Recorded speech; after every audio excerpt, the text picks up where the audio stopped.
Hi, hello. Welcome back to my witch obsession. If you're seeing this will be a horoscope for all 12 signs from July 27th through August 2nd. As always, I've written down everything that I want to talk about. Timestamps will be in the description box below. Make sure to like, comment, and subscribe on the way down there. And yeah, I'll see you at your horoscope. Love you. Okay, y'all. So, now that that's out of the way, we are in the kitchen because I wanted to make coffee with you all because there's a lot to talk about, but I have been really peculiar about cutting out sugar out of my diet. Not completely, but like sweet treats, breads, ice creams, and like junk food. And I've been trying to be better about it, and I feel myself craving it.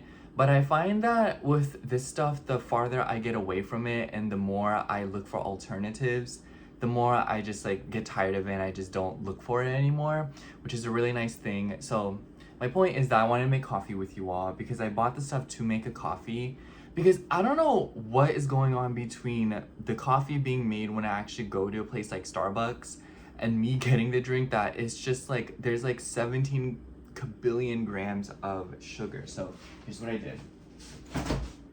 I should have gotten ice, but I didn't want. I just forgot the store. I honestly was in a terrible mood all day this morning and yesterday. That's why, okay, you guys can't tell, but I didn't film yesterday. Today's Friday, and then yesterday was Thursday, so I didn't film yesterday even though I wanted to, but I just didn't. But I'm here and I feel so much better already talking to you guys, so I'm like, oh my goodness. Anyways, so I bought this and I got the unsweetened version.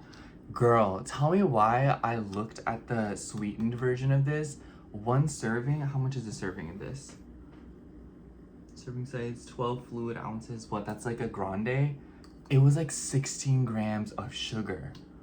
I was like, oh my goodness, I cannot. And then I got this.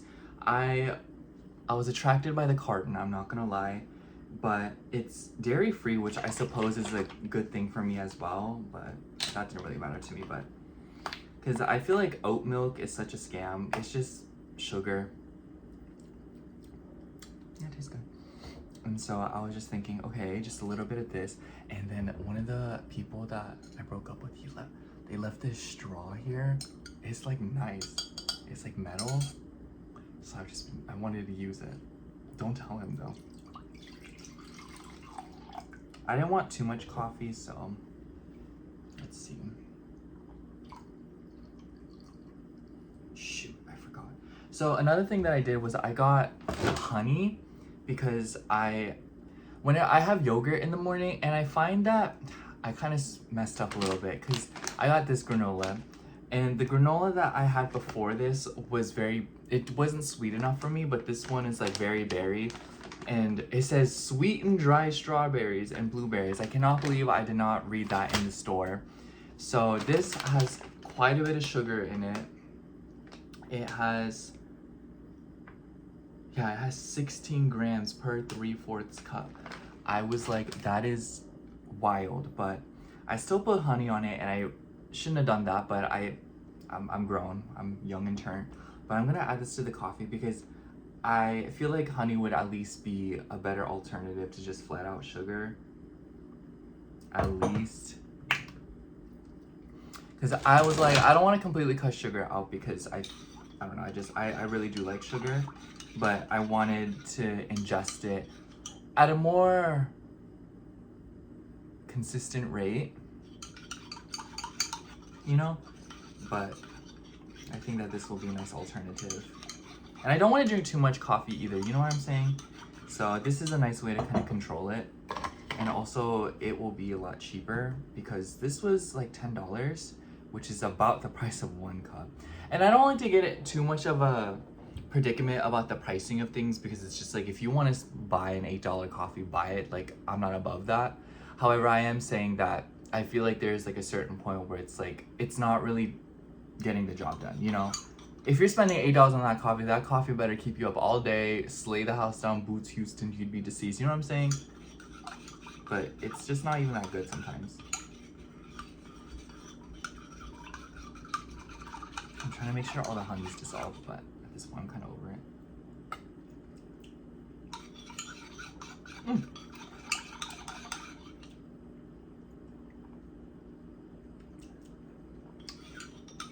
Yeah, it's not bad. Well, yeah, it's just sugar, you know? It's just coffee and sugar. Of course it's good.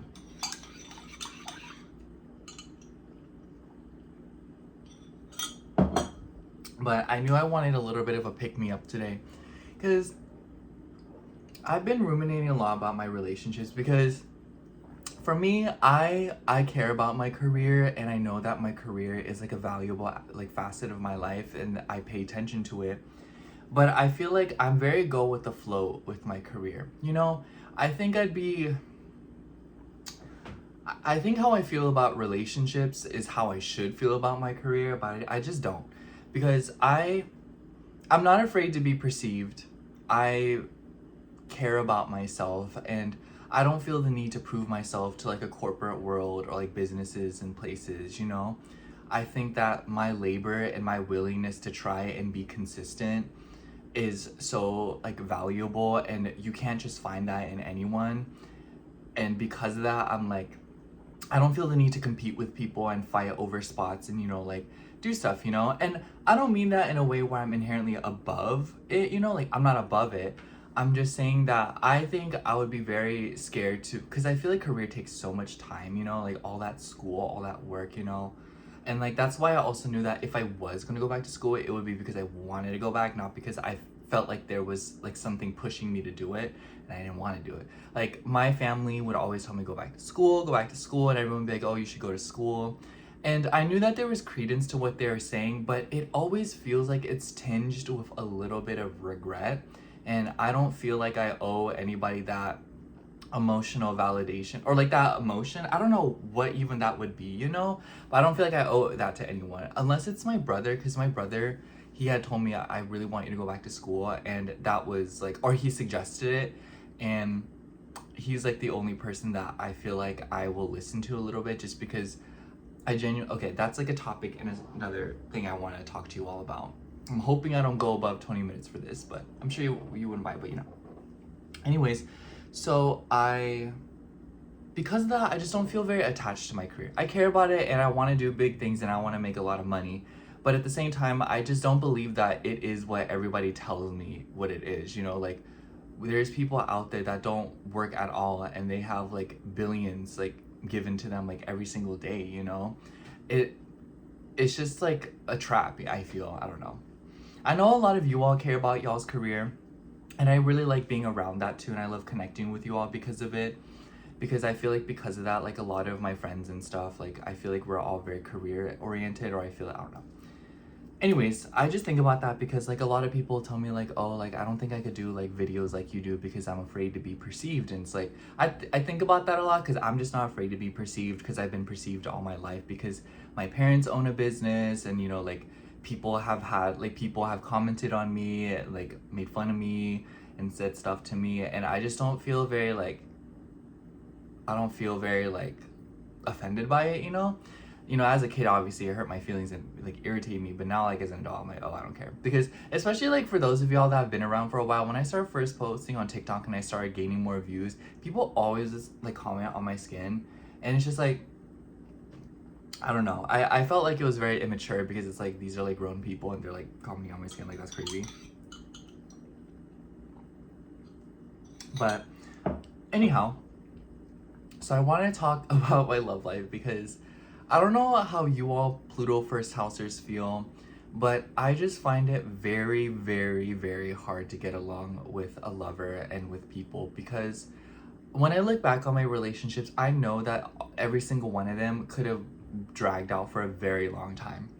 I know that even my one of my most recent situations, like I know that could have probably dragged on for at least 2 years, like even longer, you know.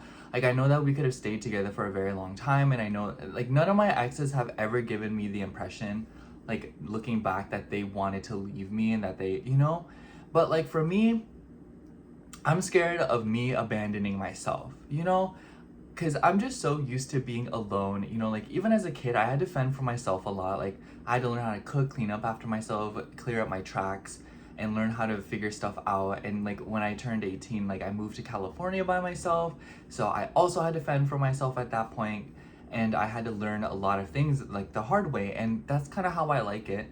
And because of that, I feel very attached to me.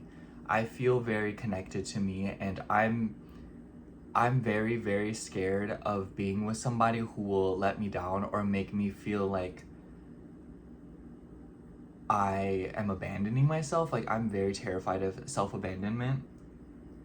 And I just don't like the notion that I would be with somebody who I'm doing so much for and I'm taking their burdens on, but they are not doing the same for me, you know? And that's duh, you know? Like, we all think that way, at least to a degree.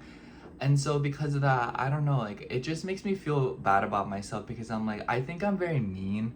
Like in my personal relationships, I'm very like accusatory and like confrontational and aggressive because it's just like no one's gonna like be, I want to say the B word. I don't know if I should be cursing on here. I curse like a sailor, and like if you meet me in real life, y'all, like I curse like a sailor. I want to get that out there. I don't want to like people think like, oh my god, like he's kind of a prude, like he doesn't curse. No, I curse a lot. But anyways, so like no one's gonna be a B word for me, you know, like no one's gonna be a jerk for me, like no one's gonna be an a-hole to other people for me, you know. Like if you mistreat me, if you do something that I don't like and you misconstrue things, nobody's gonna get in your face for me, you know. And like I feel the need to do that for myself because it's just like, and some might call it boundaries, and I think so too, but I feel like there's just like a certain point where I don't need to be so aggressive about it, but like I get so offended, you know. It's just like I walk around eggshells of people I care about because it's like I don't want to hurt your feelings, you know.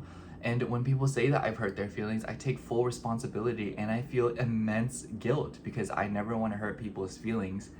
And so like when people hurt my feelings and it comes off as like it was nothing or they didn't even think about it, it's like, you know, I get angry. I feel vindictive, you know, like why are you treating me like that? And so I don't know, it's just something that I've been thinking about and something that I told my brother about it too. This is the part I want to talk to about. Oh, and I've also been reading this book. I feel like you guys would really like it. I left it in my room, but let me go get it real quick. Give me like 5 seconds.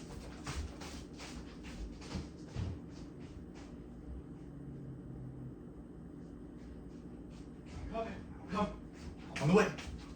Okay. So, I want to talk about this before I talk about my brother. So I got this book and I've had it for a while. It's called What Am I, a Deer by Polly Barton. And if you're a 12th houser or maybe even like an 8th houser or somebody who has like a lot of water in their chart, or if you have like frequent existential crises, I haven't finished the book, so I can't tell you whether or not like how worth it is, but I imagine I'll be done by the next time I film, so I will tell you how it goes. But so I have about, excuse me, I'm on page 162. There's 240 pages, and I really like this book. I think that it's probably going to be one of my most favorite reads of the entire year. I don't know what it is about it. Even like the cover, like isn't it just so bold? Oh my gosh. And okay, so what the book is about, it's about this girl. She doesn't even have like a name, which is, I feel like, very conducive to the plot. And if you don't want, I'm trying not to spoil it, but basically she's just trying to figure herself out and like learn about herself. And the book is very ironic and it's very like making fun of yourself, you know, like it's really weirdly laid out because there's not really chapters. There's like points where I'll show you, like there will be like bold text like this, and I feel like that's the beginning of a chapter. But other than that, this whole paragraph will be like one sentence. She runs off a lot and it's very rambly feeling, and it feels like someone is just like thinking to themselves, you know. It feels like somebody's just kind of like overthinking and they're kind of like disassociated. And that's why I really like the book, because there's like this, what is it in the back, I'm not gonna read the whole thing because it's very long. With astonishing existential acuity, Polly Barton's formidable debut novels renders the paradoxes of modern life in all its complexity and deliriously self-conscious prose. That's what it, that, she like explores like karaoke, and she doesn't even like gaming, but she works in the gaming industry. And so it's just like all of these layers to her life where she kind of feels like she's living the wrong life, in the sense that like she's doing things and then she'll like say and project things, but then she's like, oh, but like low-key I do that too. So there's like an air that's why I feel like it's very ironic, because there's like a lot of like hypocrisy in her personality. And I don't know, it's like from page one it kind of had me in a hook. From page one, I remember I continuously read until like page 40. Like it was really that good. Like there isn't a point in the book where I feel like it drags, but I will say that I go back and reread some sentences, because like it is just so like every sentence feels like a mouthful, you know? But yeah, I really recommend this book, and I don't know, like I haven't finished it yet, but if you have somehow read this book or if you've heard of this book, like do let me know. Oh my goodness. I was kind of scared of it because I thought that it would be about like, you know, like romance, which it is about romance, but I thought it would be worse, or I thought it would be like more like it would call me out and make me feel insecure about myself, and I was very scared of that, but it didn't do that, so thank goodness. But yeah, oh my gosh. That part. But anyways, I wanted to talk about my brother because y'all, I think my oldest brother, he's like, I don't want to say my soulmate, but I definitely don't think that we've met each other before. I think I met my dad in a past life, and I don't know why he brought me to this life, because clearly I'm breaking a lot of his generational traumas and I'm dealing with a lot of his karma. But all three of us, honestly. But my oldest brother, I genuinely feel like this is our first life together, and I love him so much. He's like my best friend. I don't like soulmate because it feels like there's like a romantic connotation to that word, but I like twin flame, but I feel like twin flame isn't strong enough. So something between a soulmate and a twin flame, where it's like, you know, like brotherhood, like that's what it feels like, you know? Because my oldest brother, he used to treat me really badly when I was younger, and you know, like looking back, I didn't really blame him for it. I don't really get mad at him for it.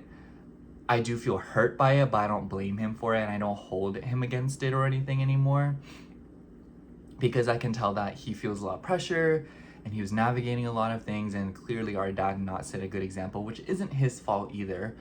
And because of that, like I feel as though I've forgiven him for a lot of things, and I love him because it makes me very emotional to think about like how things were when I was a kid, because my siblings used to bully me a lot, and like especially my middle brother. And so like back in May, when I got into this fight with my middle brother, and I actually stood up to him and I started like clapping back, and I feel like I told all my friends, and I don't think they kind of understood how much like that meant to me, because it, you know, like I stood up to like the person who made me feel the weakest, you know, like somebody who's made me feel afraid, you know, somebody who made me feel less than, somebody who criticized me, made me feel worthless at times. And don't get me wrong, I love my middle brother, and I'm not saying like he's a bad person or anything, and it's really water under the bridge at this point. But I am saying that I feel like my brothers have made the initiative, or taken the initiative, to be better to me and like change and recognize where I stand and how I feel and like the experiences, and separating me from my parents. So because of that, I just really love them for that, because like that's very introspective, and I knew that they had that in them because they both have 12th house suns like I do. And so it makes me happy to see them think for themselves and to better their relationship with me, because that makes me want to pour more into me and do better for myself and better my relationship with them, you know? It's like when I thrive, like all three of us will thrive, you know, like reciprocity.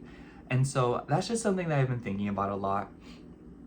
And I talked to my oldest brother about what I just told you about, like, you know, like my fear of relationships and like how I feel. And he gave me the best piece of advice I've ever heard. He literally just said, I think you just need to find someone crazier than you. And I was thinking about that. I was like, yeah, because I do believe I'm pretty crazy in relationships, and it makes me feel bad about myself, because I'm like, why am I like this? But I'm like, also, there's probably people out there way more psychotic than I am. So I'm not saying that I should end up in one of those relationships where like I'm like life 360 and I'm being like stalked, but I am saying that I need to be with someone who is as intense and like takes things as seriously as I do.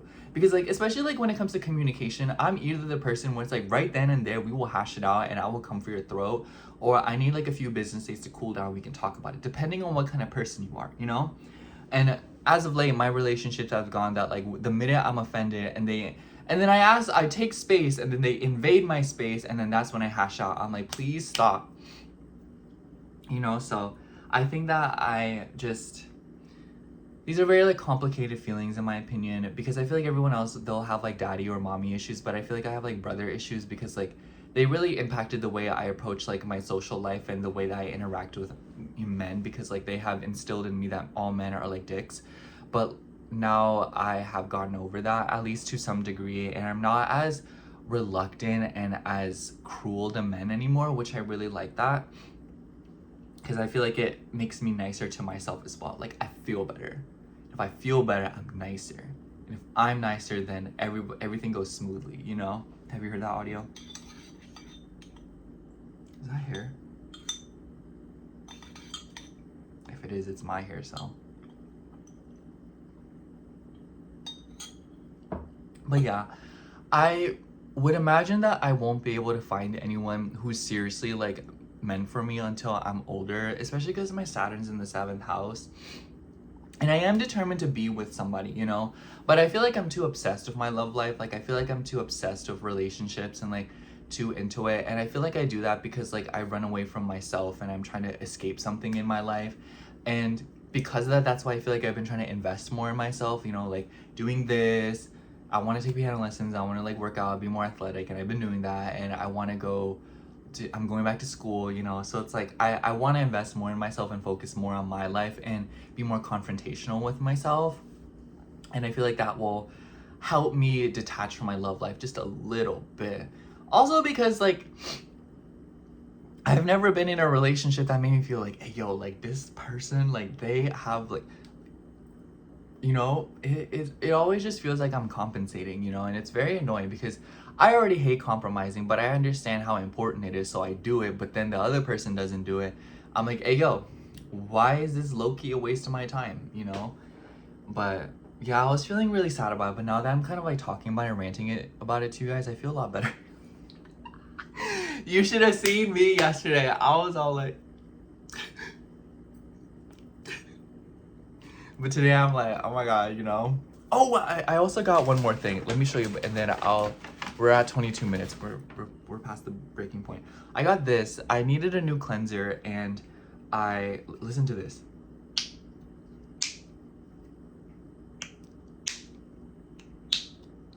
I love that. I've been using the Laneige Water Bank cleanser, but I wanted something different because I just like trying new cleansers. And I just like ones that are not drying and exfoliating because that makes me break out a little bit. So this guy came up to me and he was like, oh, like, were you looking for a good cleanser? And like, he kind of nailed it. I don't know how he did that. Maybe because I was looking at the cleansers. But he recommended one that was $60. I don't know who he thought I was recommending me that. I was like, baby, I'm not spending $60 right now. But then he recommended me this one. This one was with tax $43, which is really annoying because the Laneige one's $30. But I was in Sephora, so it's like grow up. But yeah, I'm gonna try this one. I've never tried it before, so I'm very excited. I'm gonna see what the tea is about.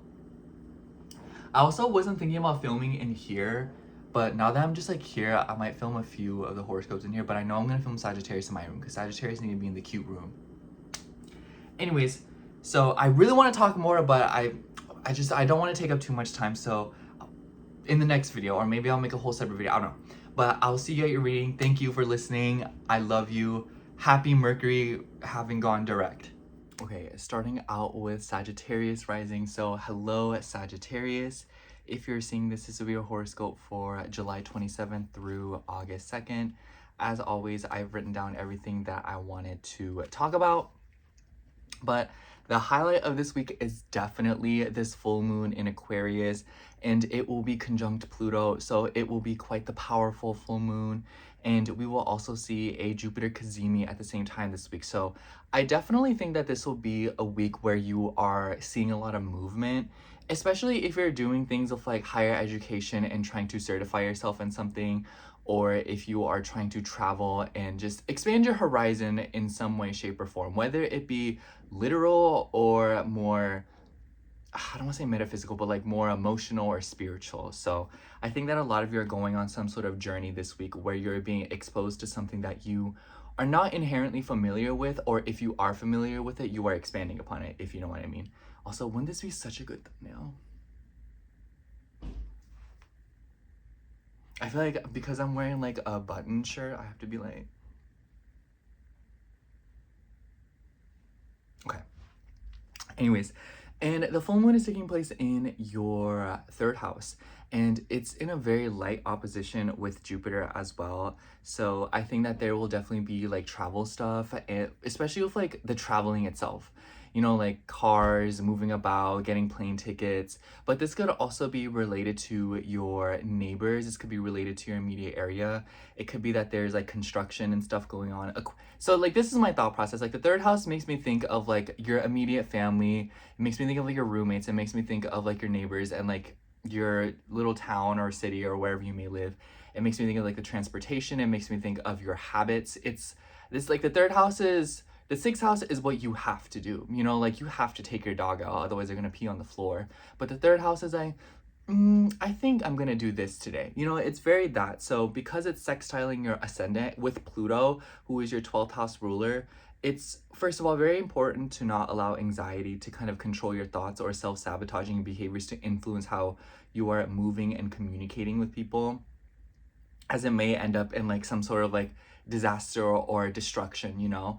And like, not to scare you, but like that's Pluto. So I think that there's a lot of opportunity to change something for the better here and to learn something new, especially when it comes to communication. So like it could be like language or something. But then like back to what I was saying, like that's what the third house makes me think of. But then Aquarius makes me think of like your social networks. It makes me think of friends. It makes me think of, it wants to experiment and change things up, even if it doesn't really need to be changed, if you know what I mean.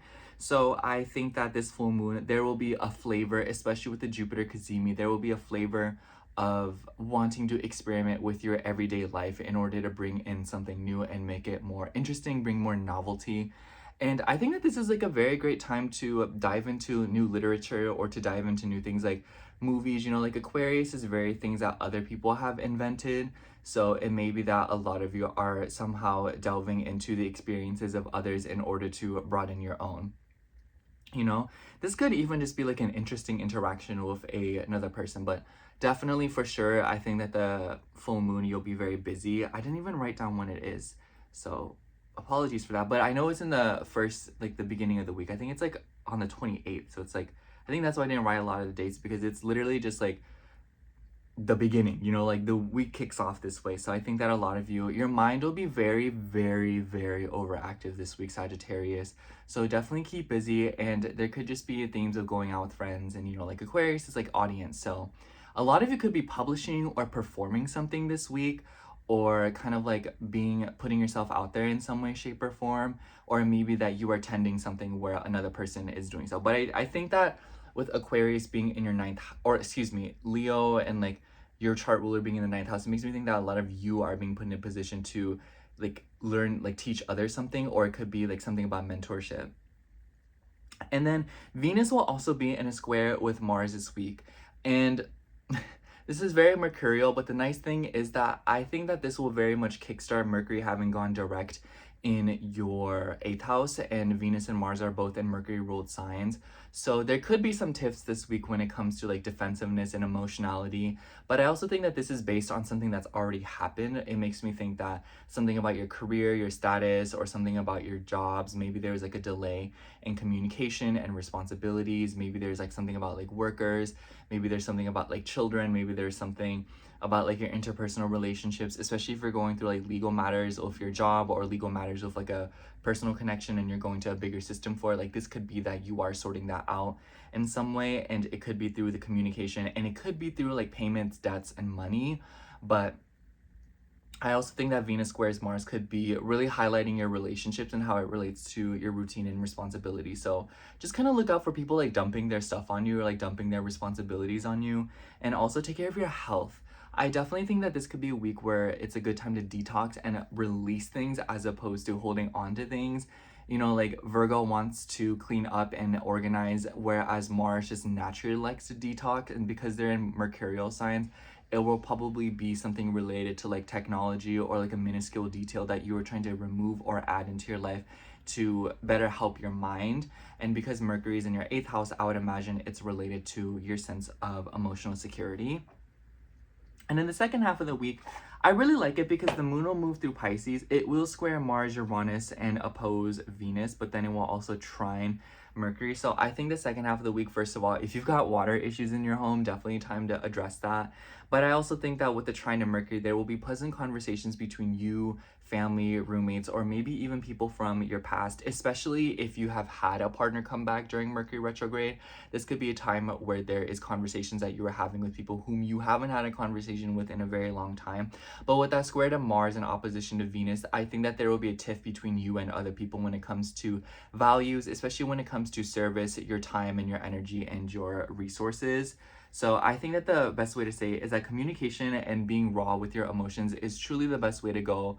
Vulnerability is kind of the way to go because people don't know, and especially because Mercury isn't aspecting your ascendant right now, it may be especially hard to understand where other people are coming from or vice versa. So it's just very important that you say your piece and that you don't try to cater to other people too much, and the people who want to understand will simply understand. I also think that this could be that a lot of you are changing up your home in some way or refurbishing it or taking care of like a refinancing situation or like a mortgage or money situation as well. And I especially think that if you own properties or if you own enterprise, business or something like that, this could be a very good week for sorting something like that out and like getting with someone. Yeah, for you, we have the Queen of Swords. I definitely feel like this pertains to you and being an excellent communicator, being very blunt and very honest, saying what needs to be said, not always, catering to feelings. She has the smallest size heart out of the queens, not because she's mean or like a B word, but more so as she isn't afraid to be one of those because she does care and she wants to give you like valid criticism. So whether it be someone like this in your life or whether it be that you are being this person. And I like that there's like an owl. It makes me think of like wisdom, makes me think of magic, and she has like a sacred heart kind of thing on her chest. So I think that a lot of you are sticking to your faith, sticking to what you believe in and what you know in order to carry out the message without always sparing feelings. Anyways, that's all I have for you, Sagittarius. Thank you so much for watching. I hope the horoscope resonated, and if it did, make sure to like, comment, and subscribe, and I hope to see you in my next video. Bye, I love you. Okay, now moving on to Aries rising. So hello, Aries rising. If you're seeing this, this would be a horoscope for July 27th through August 2nd. As always, I've written down everything that I want to talk about. And I'm not gonna lie, Aries, I really, really like this week for you. Okay, going through this week, it may feel uncomfortable at times because we will see some weird aspects between Mars. But I also think that it will incentivize you to communicate and move forward with information, especially with your family and relatives, and how this relates to your responsibilities and, like the things that you need to take care of, because Mercury has stationed direct and your chart ruler has been in Gemini, and then your 7th house ruler has been in Virgo. So definitely there's been a lot of, between you and other people in your life. And the highlight of this week is the full moon in Aquarius, which will be taking place on like the 28th. So it's like this week will start of like, like gates opening, like coming out, like guns blazing, you know what I'm saying? So it's going to be in your 11th house. It will be conjunct Pluto, and I believe in a opposition with Jupiter. The beginning of the week, very beginning, like the 27th, and like the day that I'm uploading this, there will be like moon in Capricorn. So you may be going into this week like, oh, I have to get so much stuff done, like I'm really caring about like my future and stuff. But the full moon, I like that the full moon's happening in your 11th house because this is the house of wish fulfillment and your dreams, and it's conjunct Pluto, and Pluto rules your 8th house of like death. But I think that this will be very, okay, because it's sextiling your ascendant, I don't think that it will be inherently bad, but I don't like to play around and say Pluto is always like a good planet, you know? Because it could be that you all are losing touch of a dream, or you're letting go of a dream because it's no longer possible, or like you don't want it anymore and you're like getting rid of it, like disposing of it. But because Pluto can also be about transformation and resurrection, it could also be that a lot of you are resurrecting a dream or an idea that you've had, but maybe haven't been able to take care of.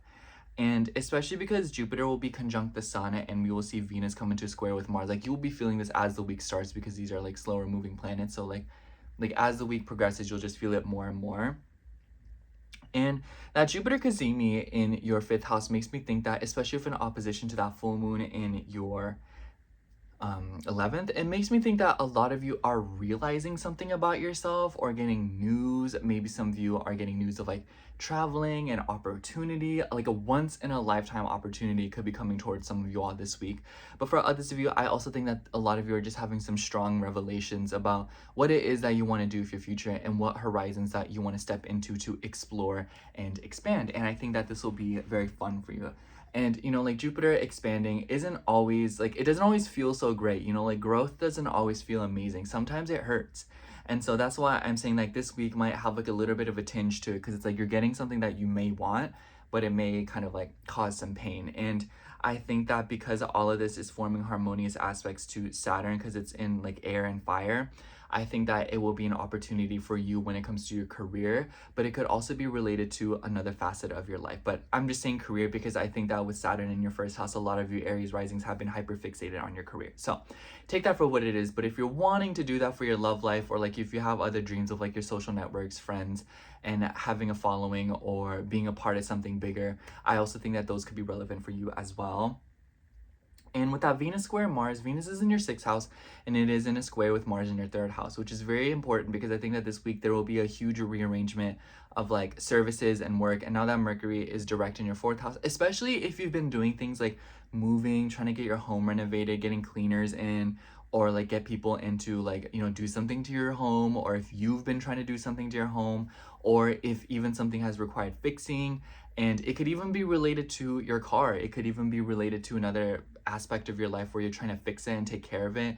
And especially if you're trying to hire people, or if you're trying to get on top of it with your schedule of like appointments and schedules and getting to certain things on time, that will be like this week. But it may feel like it's a bit much, and because Venus rules your 7th house as well as your 2nd house, it may be very costly, it may be kind of expensive, or it may be that a lot of you are willing to like spend that money because you're trying to save time and get labor without doing so much yourself. So I think that there will be like a delicate balance that you are navigating this week, Aries, when it comes to saving your money, your resources and time versus getting something done and also saving yourself the trouble. And because Venus rules your 7th house, this could be related to like legal matters, but this could also be related to your interpersonal relationships and even marriages. But this could also just be like siblings and relatives, since Mars is in your 3rd house, which is siblings and relatives. So a lot of you could be overly absorbed in those relationships. For some of you, this might not even be about your personal place. It may be that there has been a lot of changes and demolitions going on to like the infrastructure of your neighborhood, and it has compromised like your daily schedule in some way. You know, it's like, oh my gosh, like they blocked off our residential road, so now I got to go the long way around to work, you know. So something like that could be happening where a lot of you are very inconvenienced by something that's going on in your immediate vicinity. So just take care with that. I also think that if you have like a sister, or if you have like a twin, or if you have like a cousin or something about that and your living situation could also be significant. So take care, because it may like rearrange your responsibilities and your daily obligations as well. And then in the 2nd half of the week, the moon will be moving through Pisces and it will come into a square with Mars and Uranus, oppose Venus, and also trine Mercury. I definitely think that because the moon will be in your 12th house, a lot of you will be in like a very reclusive or like comatose mood the 2nd half of the week. Get plenty of sleep, take care, and get plenty of rest. I think that with the square to Mars and Uranus, a lot of you could be dealing with like a lot of subconscious things, astral projecting, and maybe even having weird dreams. Maybe even like nightmares, or a lot of you could just be feeling very antsy and very jittery. And with the opposition to Venus, it may be because of like some sort of like work-life balance. So it's like, how much are you giving to others versus how much are you giving to yourself? How much alone time and me time are you giving to yourself? So, but with the trine to Mercury, I think that there will be like good luck. I feel like the moon in Pisces kind of goes back to what I was just saying about like how much do you want to spend, how much do you want to give to others, how much do you want to do yourself, and how much is that measurement and that like status in your life taking a toll on your mental well-being and your energy, you know? So I think that a lot of you are finding like a fine balance this week, and you will start to feel it in the second half of the week. So it's like, don't push yourself too much this week, Aries, and really take care to pace yourself as much as you possibly can, because I think that it could possibly take a toll on your body, especially if you're doing like a lot of hands-on work. Like, please wear gloves, wear like rings, or like if you wear like, like wow, some people will be like, oh, like welders and stuff, they'll like swap out like their metal ring for like a rubbery ring so it doesn't like burn their freaking finger off. Like do stuff like that. Like take care of your hands this week, Aries. Someone wants to come out. Ooh, we have the Six of Cups. I definitely think that because your Mars is in your 3rd house and Mercury's in your 4th house, it's so given like you're visiting home or going back to like your childhood in some way, or like rethinking some things. But this could also be that a lot of you are making time for your inner child, taking care of little you and being more attached and being more connected to certain aspects of your life. But there may also be like a sense of like nostalgia. It kind of makes me think of like when you're so like busy and you have so much going on, you're like, man, I remember when I was a kid and I didn't have to like do all that, So I definitely think that there will be like a faded interaction this week, or there will be something. And I think that it will be with a friend, like a childhood friend, because full moon in the 11th house, and then it is trining your 3rd house. So it's like friend that you used to go to school with, or somebody that you haven't heard from in a long time. Anyways, that's all I have for you, Aries. Thank you so much for watching. I hope the horoscope resonated, and if it did, make sure to like, comment, and subscribe, and I hope to see you in my next video. Bye. Hello. Okay, now we have Taurus rising. So hello, Taurus rising. If you're seeing this will be your horoscope for July 27th through August 2nd. As always, I've written down everything that I want to talk about. I need some water. Hold on.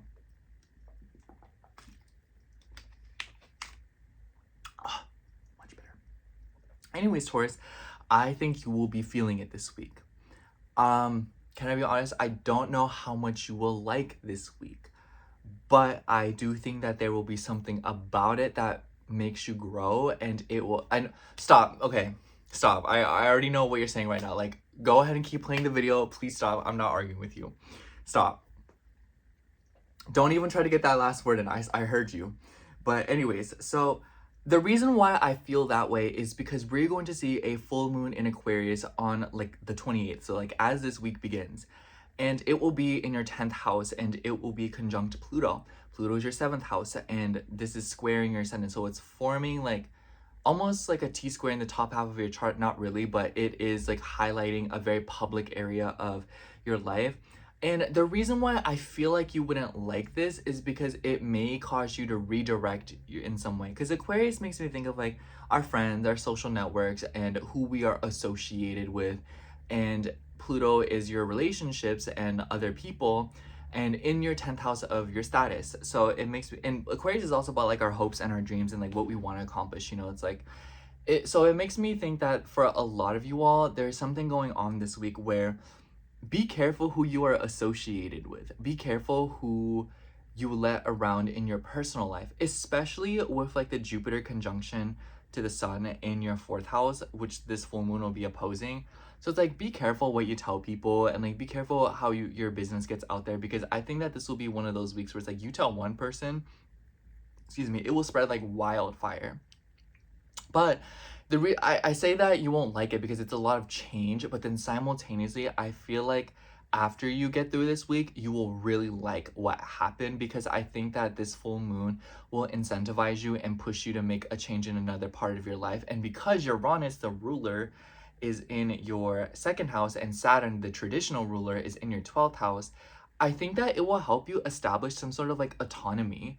I think that's related to money. I think that's related to your values, and it's also related to your sense of self. So it makes me think that a lot of you will go through like a very uncomfortable rebrand process this week, and it probably starts with like either cutting off friends, disassociating from certain like networks of people or like groups, or like it could literally just be as small as like you're leaving a club, or you're leaving some sort of like association, or like you're leaving a group chat or something, but it's like you are unplugging in some aspect of your life, whether it be literal or more metaphorical.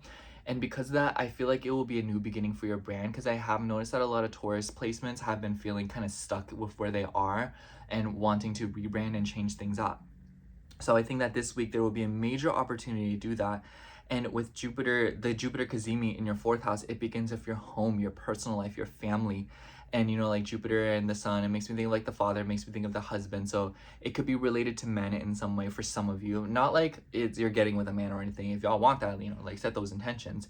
But I think that for a lot of you, this could also just be related to your sense of freedom and independence in your home, and establishing some sort of like autonomy when it comes to what you have gone through. You know, like, no, these are my experiences. This is what I've gone through, and I will not let anyone else reflect that for me.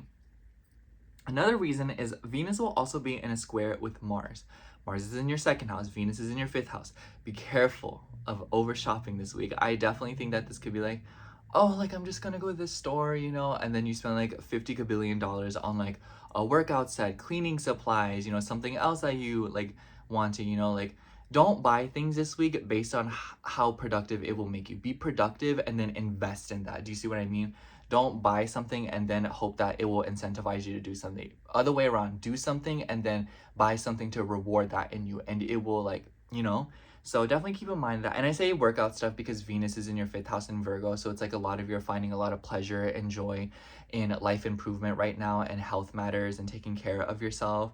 And then Mars is in your 2nd house. Mars rules your 12th house. So it's like being by yourself, meditation, spiritual health, emotionality, and, you know, taking care of yourself. But this could also be that a lot of you are dealing with psychic attacks from people. So, and I feel like this kind of boils back down to the full moon in Aquarius, where a lot of you may be realizing somebody who's been backstabbing or people who's giving you bad juju. So if you know what I'm talking about, then you know. If this doesn't apply to you, then I just think that this could also be that a lot of you are changing something about your career and status because of a financial situation, or because a lot of you are realizing that your values and your investments are better directed somewhere else.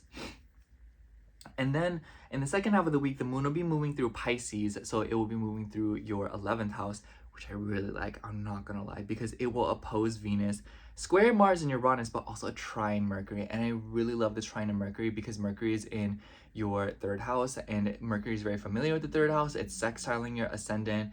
And then the moon in Pisces is also sextiling. So there's like a lot of potential here.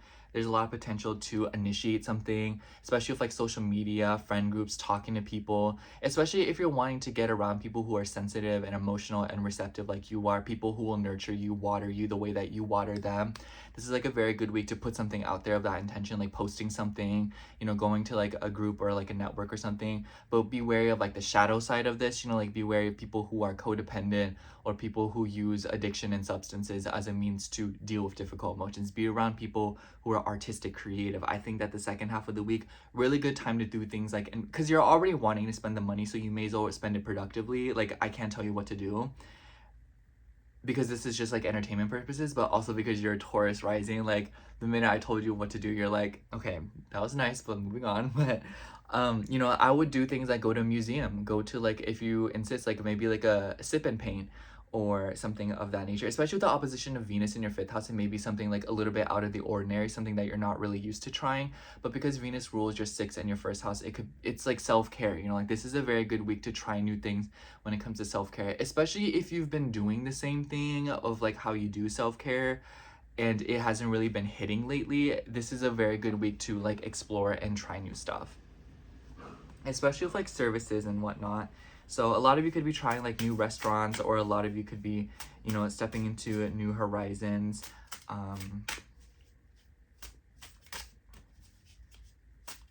Just be wary of like spending too much money. Oh, also, stay away from people who question you around this time for the rest of this month, of rest of July. This one wants to come out. Actually, no. I'm gonna shuffle it one more time. This one. Yeah, for you, we have the 8 of Cups. I definitely feel like this is so full moon. There's even a moon in there. It ain't not no full moon, but walking away from something, leaving something behind. But, you know, this figure is cloaked. There's mountains everywhere. The cups are unevenly stacked. There's still water and emotions. A lot of you are leaving something behind because it's confusing, because it's difficult and challenging. But I get the feeling that for a lot of you, you're leaving something right now so that you can come back to it. I don't get the feeling that you're just leaving these 8 cups stacked there. I just think that a lot of you are in need of new perspective in some way, and you are making like a big change to do so.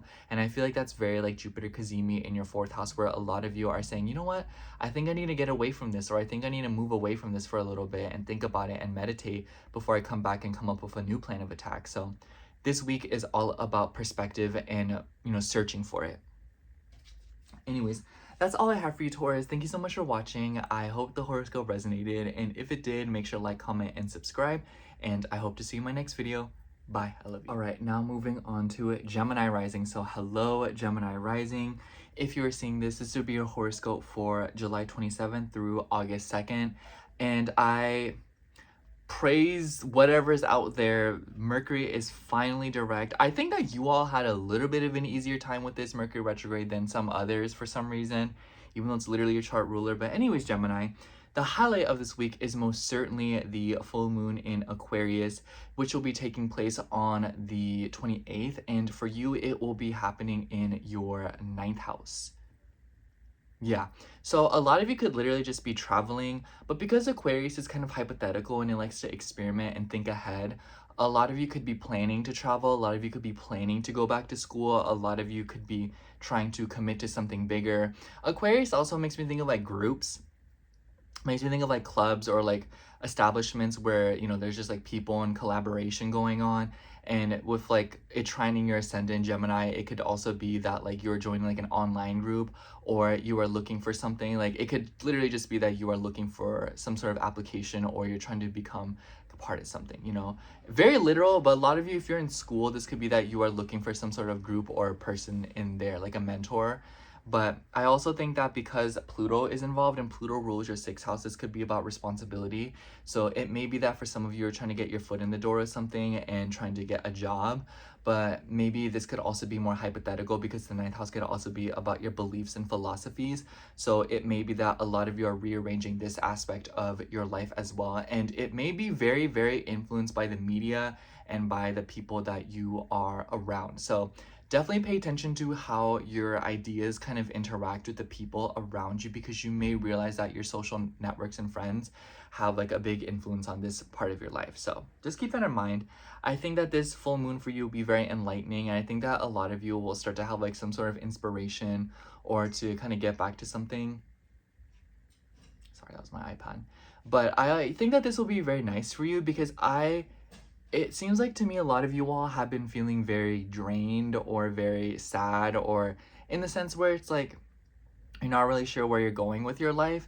And so I think that this full moon will be like a huge opportunity for you to kind of like realign yourself and think. So definitely take this full moon to like go somewhere, travel, or like go somewhere that you go to like meditate. So it makes you think of like somewhere that you think that is a place that you want to be very meditative and think. So Aquarius is very social, or like not so, it depends.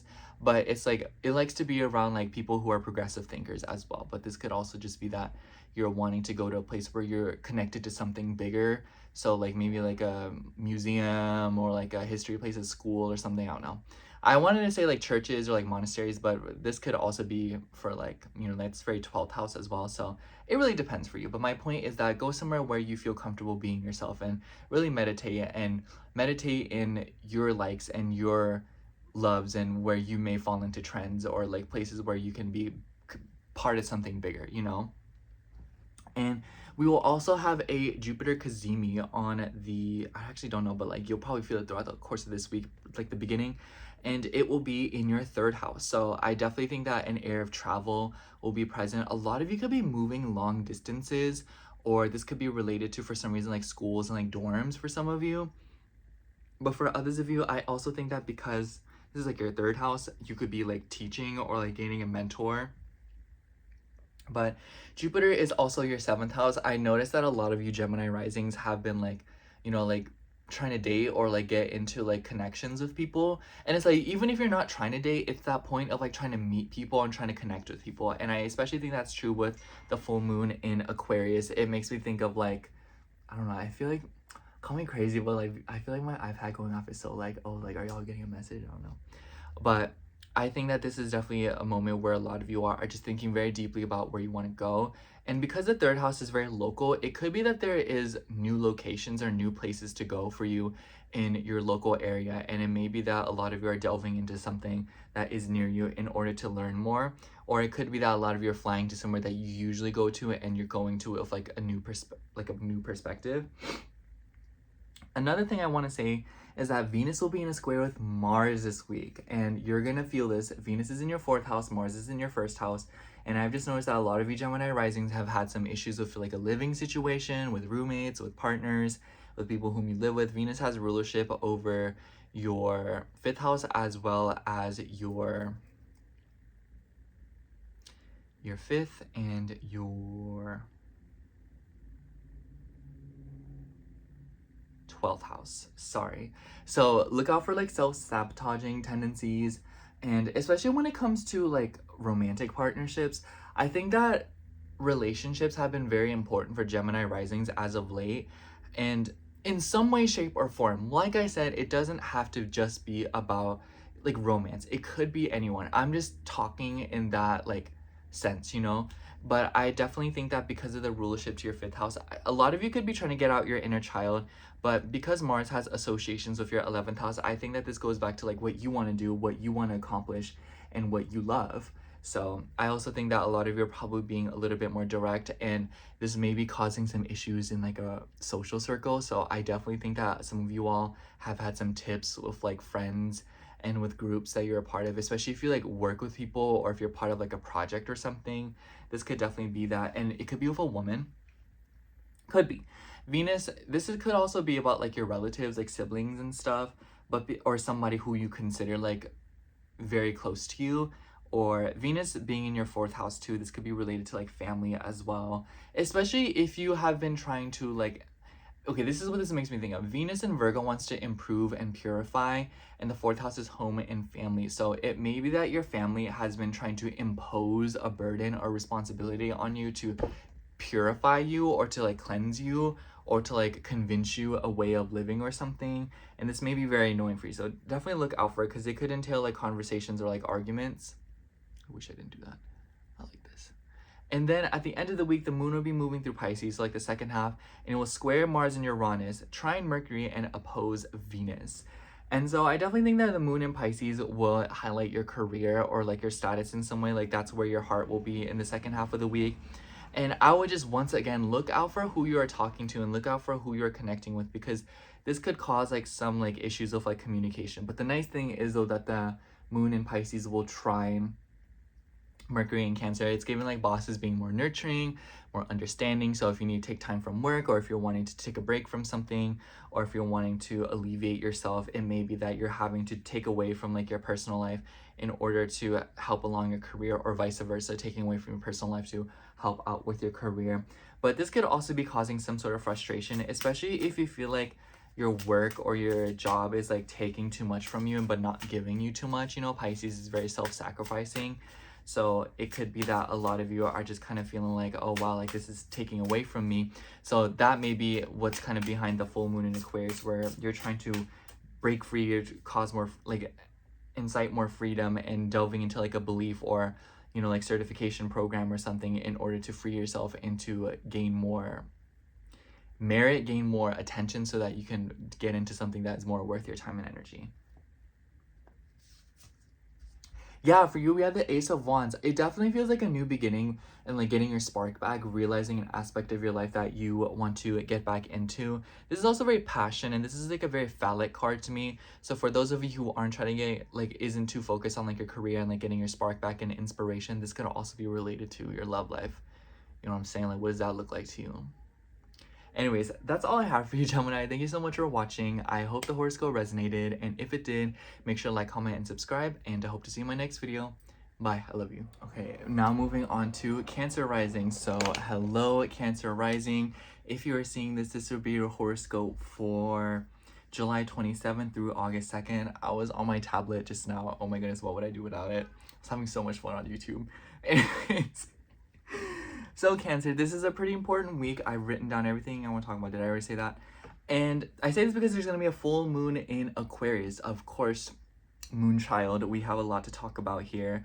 And for you, this will be in your 8th house. And I know all of the Cancer risings who have 8th house placements just like shriveled up at me saying that. But genuinely, because it's conjunct Pluto, I feel like this full moon for you will be kind of ironic, or there will be like a deep change that is very positive, because Pluto has associations with your 5th house, which definitely suggests that there is something going on with like your inner child. So I think that a lot of you are getting in touch with like a very deep part of yourself. And sorry if you hear notifications, that's my iPad. It could be related to something about, how do I say, like expressing yourself, creativity. You know, the 8th house is about like trauma, it is about death and rebirth, you know, like other people's money, so we all know the drill here. And then it's about power, and Aquarius is about the collective. It is about social networks, your dreams, your friends, and who you associate with. And it doesn't care, it wants to experiment. It's not too concerned with other people think. And being conjunct Pluto, your 5th house, I think that a lot of you are going through like an ego death, or a lot of you are going through like a major change when it comes to your ego and your inner child, especially if you have dealt with anything like bullying, or if you have dealt with anything where you have felt outcasted or disconnected from other people because of the depth that you have. And this is a pretty nifty energy, because with Aquarius, you're able to kind of like look at your difficulties from kind of afar and be a little bit more detached from it. So I especially think that because we will also see a Jupiter Cazimi in your 2nd house, this is definitely related to your values and where you are spending, where you are, and spending in like a lot of different ways. You know, it could be money because that's 2nd and 8th house, but it could also be where you're spending your time, where you investing your energy, who you're deciding to connect with, and who is coming into your circle, you know? So I think that a lot of you are thinking very, very deeply on this aspect of your life, and the ruler Uranus is in Gemini in your 12th house. So I think that a lot of you are reflecting very deeply around this full moon, and it seems like a lot of you are trying to get in touch with a very deep part of yourself that maybe you've either tried to escape from or run away from, or just haven't had the time to really think about and process. The traditional ruler Saturn is also in your 10th house, so this may be for some of you related to like your life goals and what it is that you want to accomplish. So I definitely think that because Aquarius can also deal with like hopes and dreams, you know, 11th house, I think that maybe some of you may also be thinking about like, oh, like what do I want to accomplish? What do I want to get done? And then with the Jupiter Cazimi in your 2nd house, it's kind of like, what risks are you willing to take? What are you willing to sacrifice? What are you willing to get rid of? And how are you willing to step into your own power to get the stuff that you want, you know?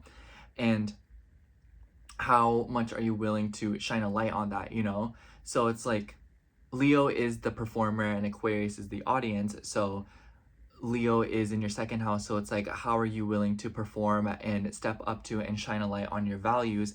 And Aquarius being in your 8th house, how will the people who have done you wrong, the people who have hurt you, or the situations that you've been in that you felt disconnected to, how will that pay attention? You know, like how will this shine a light on an aspect of your life that is deeply personal to you, like your resources and your power? So I think that because this is like your 8th house, like I don't think I could like exactly pin down how it is that you feel, but I think you can get a gist for like where has there been an aspect of your life where you have felt kind of like stripped of your capabilities because of the collective and because of our species. And Venus will also be in a square with Mars throughout the course of this week. And Mars is in your 12th house wreaking havoc, and then Venus is in your 3rd house. So it definitely makes me think that a lot of you are taking your spiritual and emotional health a lot more seriously, detoxing. I really, you know, Venus will be in Virgo for just like about a week or so more. And, you know, she will change signs on August 6th. So I think that this is a time where like this is the last week, last call for you to start some new habits and for you to start things that you want to carry on with you later on before they turn into responsibilities. So it's like, do know that this is like a golden time period where, especially if you're wanting to do it alone, you know, like establish some sort of like a autonomy there in order to make sure that you take care of things, even if you have to do it yourself. I know I'm speaking kind of like metaphorically and beating around the bush when I'm talking about this, but like it's very hypothetical because the 12th house is so intangible and the 3rd house is so like it's so many different things, but I think that this will be related to like health habits, especially if you're trying to do like exercises for your mind. So if you're trying to like take school, or if you're trying to fix your schedule, you know, like your sleep wake schedule and whatnot, or if you're trying to get into certain habits like working out, meditation, yoga, and like escape or something, you know. And I think that because Mars in the 12th is very like getting in your own head, and it could be that because Mars has associations with your 10th house and Saturn in a Mars ruled sign, a lot of you could be feeling very stuck and very confused about where it is that you want to move ahead in the future. Like, oh my gosh, like what is my goals, what is my future, what it is that I want to accomplish. And I think that this is like a fabulous opportunity for you all to think and like do the little things. That is my piece of advice to you this week.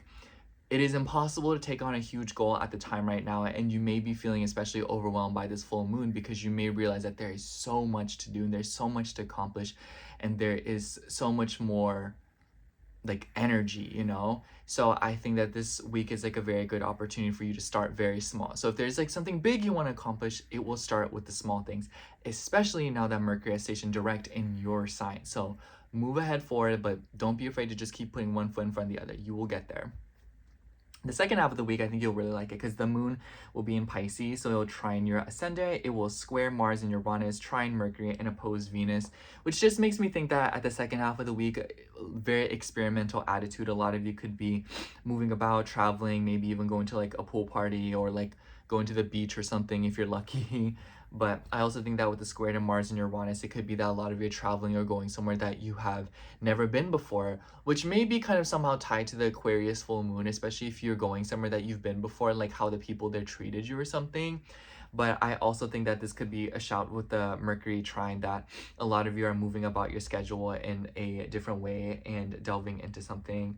And very good time to like read a book or, you know, like delve into like a new practice or belief or ideal. But I just noticed that the moon in Pisces, especially like ninth house for you, it makes you very like resistant to like daily things. So a lot of you in the second half of the week could just be like, man, I want to do everything but what I do on like a day-to-day basis, especially with that opposition to Venus. So make sure to stay on track in the second half of the week, Cancer. Or yeah, I also think that if you're wanting to engage in conversations, get a mentor, or apply for something, second half of the week is a very good time to do that. Especially if you're trying to apply for like a bigger system or a school. But good conversations may take place. So getting with someone to have, you know, talk to them about something about your future and whatnot will be very good for you as well. Yeah, okay, I cannot show you the whole image, but we have the Seven of Pentacles. This definitely just makes me think of like moving forward slowly but surely, one foot in front of the other, slowly building up your resources, slowly saving up, building that security. It's just like anything good takes time, like anything worth your time and energy, with especially with Mars and Venus and Mercury ruled signs and Mercury in your first house. Everything takes time. Sometimes you just have to pay attention to the small little details. It's annoying and it feels like you're getting nowhere, but you will see it turn into something with time. So I just want to say, like, my best piece of advice to you, Cancer, give yourself as much grace as you need this week. Anyways, that's all I have for you, Cancer. Thank you so much for watching. I hope the horoscope resonated, and if it did, make sure to like, comment, and subscribe, and I hope to see you in my next video. Bye, I love you. All right, now moving on to Leo rising. So hello, Leo rising. If you're seeing this, this will be your horoscope for July 27th through August 2nd. And I feel like this will be a very important week for you, probably the most important, because we are going to see a full moon in Aquarius right on the 28th. And for you, this will be in your 7th house, which will be very, very significant because I don't talk a lot about this, but I think that a lot of Leo risings will go through major transformations when it comes to their love life this week. But here's the thing.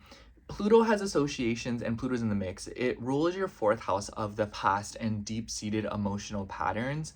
And so it makes me think that a lot of you will be in like a very introspective vibe this week when it comes to your romantic relationships, especially as it relates to paradigms in your family and the things that have gone down leading up until this point. And Aquarius deals with like the future, you know, it like thinks ahead and it has dreams and hopes and it has visions. Like it is very picky. And so with Aquarius ruling over your 7th house, it makes me think that a lot of you like, I want a partner who's like this, and this, you know. And Aquarius doesn't just have to be about your love life. This could also be about your family. It could be about your home. It could be about your friendships and whatnot. You know, I'm just talking love life because I've noticed that every single Leo rising that I've come into contact with, a lot of you all have been in some way, shape, or form absorbed in your love life. And I think that this full moon will help you look at the past, but also use the past in order to improve the future. But it requires you to, you know, take the effort and take that initiative, because otherwise you might notice that this full moon just kind of exposes you and you might feel like a little bit called out, and there might be a pattern that shows itself in your relationships that isn't necessarily like too comfortable of a thing. I think that because this is the last full moon that we see before it turns into eclipses, this is like a full moon of like, all right, this is what you know, and now this is what you're going to go into with the eclipses that will begin in your 7th house. And I believe that because this will also be in an opposition with the Jupiter Cazimi that will be happening in your 1st house. Jupiter has rulership over your 5th house. This is especially accentuated and exaggerated if you have children, or if you have visions of wanting children, or if there are inner child wounds that you're trying to work out before you get into dating. But I definitely think that this full moon is like a very good time to release things when it comes to dating, because I think that a lot of you will meet people throughout the course of this next year, and it will be a little bit out of your control.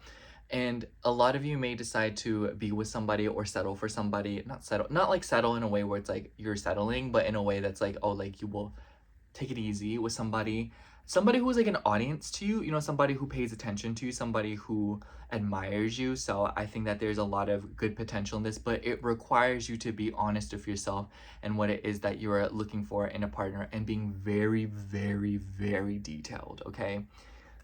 I'm telling you, you got to be very specific. The more specific, the better off you will be.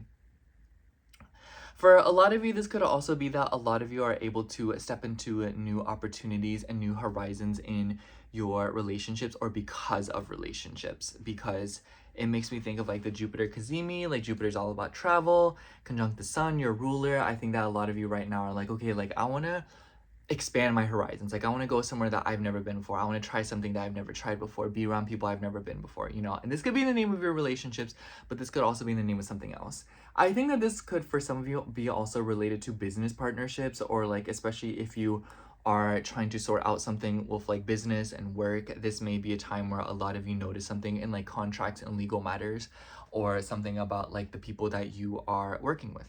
Oh, I need some water really bad. And this is especially true because Venus will also be in a square with Mars throughout this week. Mars is in your 11th house and Venus is in your 2nd house. So there is definitely like a huge emphasis on like responsibilities and work this week, especially when it comes to like money. So a lot of you may be having to pivot financially in some way. Venus has rulership over your 3rd house as well as your 10th house. So this could be related to your career, but this could also be related to interpersonal relationships, especially with like relatives, like aunts, uncles, sisters, and whatnot. And then Mars is, you know, causing issues in your 11th house, but the nice thing is that it's sextiling, so money making opportunities by collaborating with groups of people, but also maybe issues with other groups of people, other brands, other, you know, and like Mercury is direct now in your 12th house, so it may be causing like there just may be some sort of like emotional turmoil right now, and it's just like sudden forward movement, you know. I don't believe that this week will be inherently difficult for you. I just think that you will have to acknowledge something difficult that's happened in the retrograde and further upon it and add something to it so that you can be productive, you know. So it's like this, I'm just gonna use your love life as an example, but it could be anything else. It makes me think of like you're sad about like how your last relationship ended and you're ruminating about it through your retrograde cycle, and it might even be that you got back with them, but then you're like, no, I don't want to do this anymore. Now you're looking at it and like, okay, what patterns came up? Like, why did things change? Why am I this way? Why are they that way, you know? And now based on that information and observation, how will you move forward? Especially since Mars is in your 11th house. Mars rules your 9th house. The 11th house is our hopes and our dreams and our future, and the 9th house is about, you know, like travel abroad, studies, and, you know, new horizons, and owning property and enterprise. And so in even like the court system, so a lot of you may be having conflicts and a lot of you may be having to fight for something, but because the 11th house is like our dreams and like our wish fulfillment, and Mars is conflict, like it makes me think of like fighting for something that you want, fighting for something that you wished for. And with the square to Venus in your second house, it is based on your resources and what you have at hand. So like using what you have, you know, like your connections, what you know, and your title and your status in order to fight for something that you really care about, you know? And then in the second half of the week, the moon will be in Pisces, which will be furthering upon a financial situation because it will oppose Venus, but also trine Mercury and also come into a square with Mars and Uranus. So I definitely think that if you're dealing with like some sort of like a money thing or like money that's owed to you or money that's owed to another person, the second half of the week may be highlighting that in some way, especially now that your 8th house ruler Jupiter is in your 1st house. So it's like you're having to take some sort of initiative, but the nice thing that is that the moon will be in a trine with Mercury. So it's like conversations, like people are helping you behind the scenes, like people are supporting you without you knowing it. So I think my best piece of advice for you this week, Leo, is like the only thing that you need to focus on, it's your favorite thing to do, focus on yourself, you know, focus on you and think about what it is that you're wanting, attract it more, especially if you're a woman, because I've noticed that a lot of you Leo risings are like very like used to being very like aggressive and masculine, and I think that this is being highlighted with Mars in your 11th house. And I think that right now there's something in part of your life where things are not going the way that you wanted to, and it's related to conversations and communication, because some like information or something that you know is being like something that you're supposed to know is being hidden from you. So I think that this week is a very good time to step into a more feminine energy with your mind, you know, like what would you do and how would you operate if like you knew that you're supported and that as you move through this week, everything will be fine anyways, you know? Easier said than done, but I really want you to think deeply about that. Especially if you are looking for somebody or if you're wanting to meet the right people to further upon business or your personal relationships. Oh wow, someone else got this card too. 7 of Pentacles. So that definitely makes me think like little by little.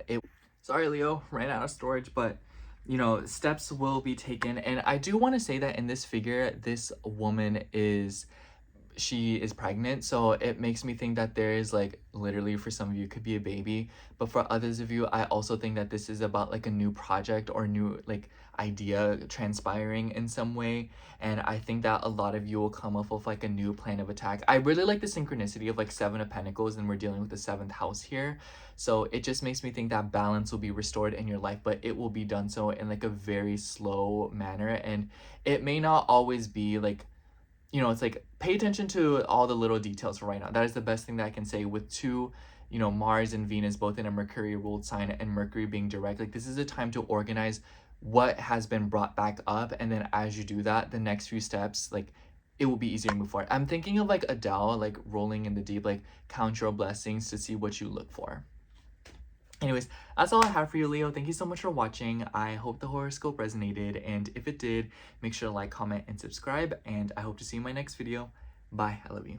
Okay, now moving on to Virgo rising. So hello, Virgo rising.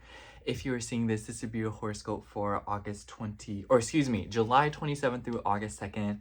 I've written down everything I wanted to talk about as always, and definitely the highlight of this week for you is the full moon in Aquarius, which will be happening in your 6th house. It will literally be as the week starts, like on the 28th. So I would imagine that for a lot of you, there's something going on here with like a 6th house theme, of course, like work, responsibilities, taking care of something. I think of the 6th house as like things that you just like have to take care of, you know, like you would just know, Virgo. It's so like, hey, I need you to help me with this, or oh my gosh, I have to take my dog out before he pees all over the floor.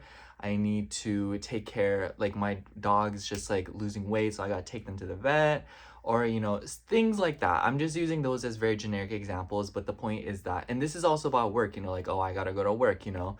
So I think that a lot of you could be going through changes in this sector of your life. And because Aquarius likes to experiment and socialize and try new things, it very well could be related to this. And it may be that some of you are changing some sort of a responsibility just to change it.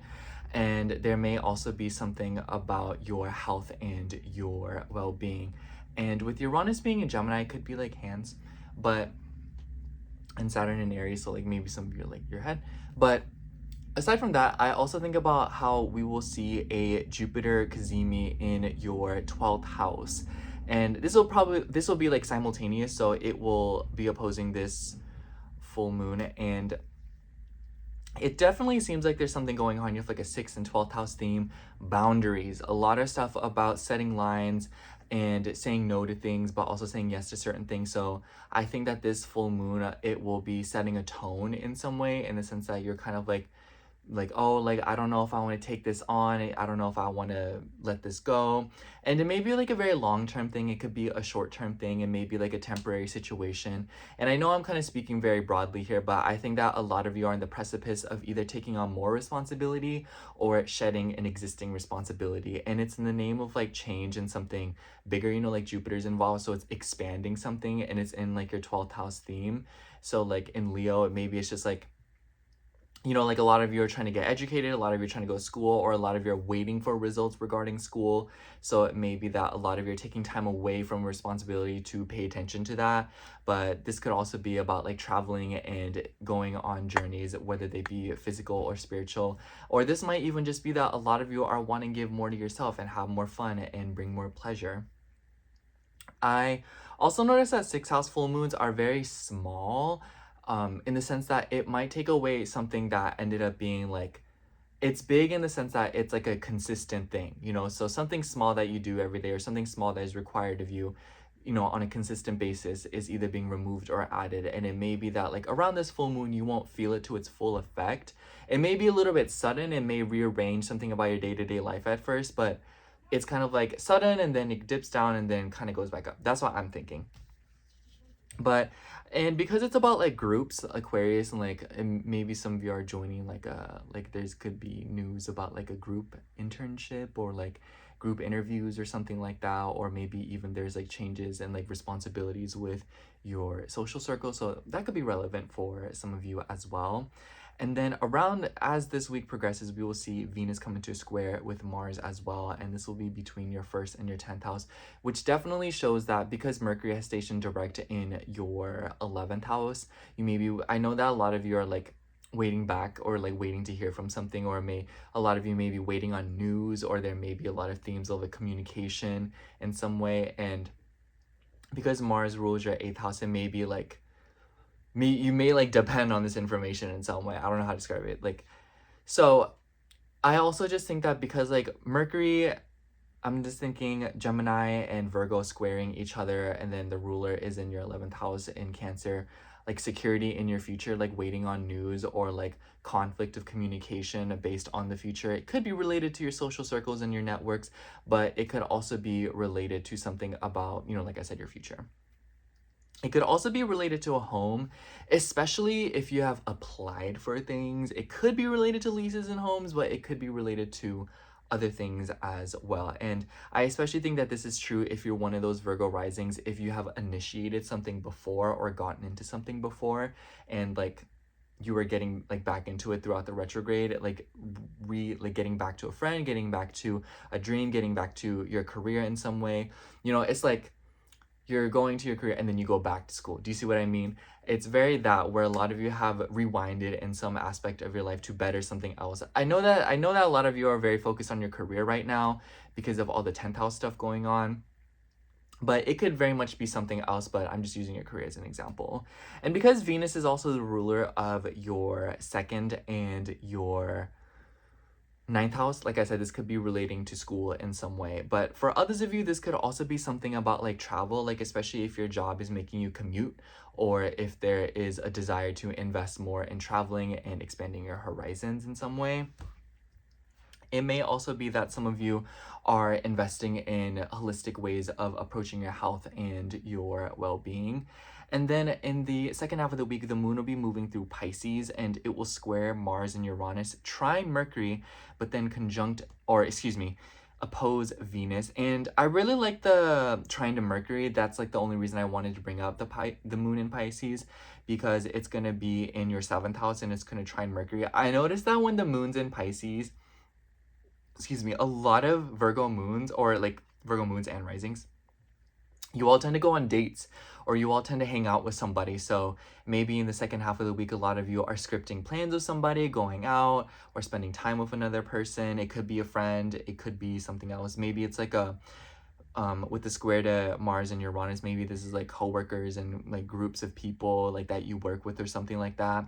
I would just be wary, because I think that with the opposition to Venus in your first house, like, I don't know why, but I think like dress for the part, or like make sure that like you're like pay attention to dress codes, because Venus is like aesthetic. So that could be relevant for some of you. But I also think that square to Mars and Uranus, it may be that some of you are having some serious conversations with partners about futures, especially if you are looking to merge resources with a partner, or if there's just something going on with like money and like frustrations in relationships. A lot of you may be having some important conversation, especially with that square with Venus as well. Like this will form like a little bit of a T-square in the top half of your chart. So I think that a lot of you are like thinking about like how partnerships might affect your career, or vice versa. But this may also be related to business partnerships, and maybe some of you are going to a meeting and shaking hands with some people that are actually important to you in like a monetary lucrative sense.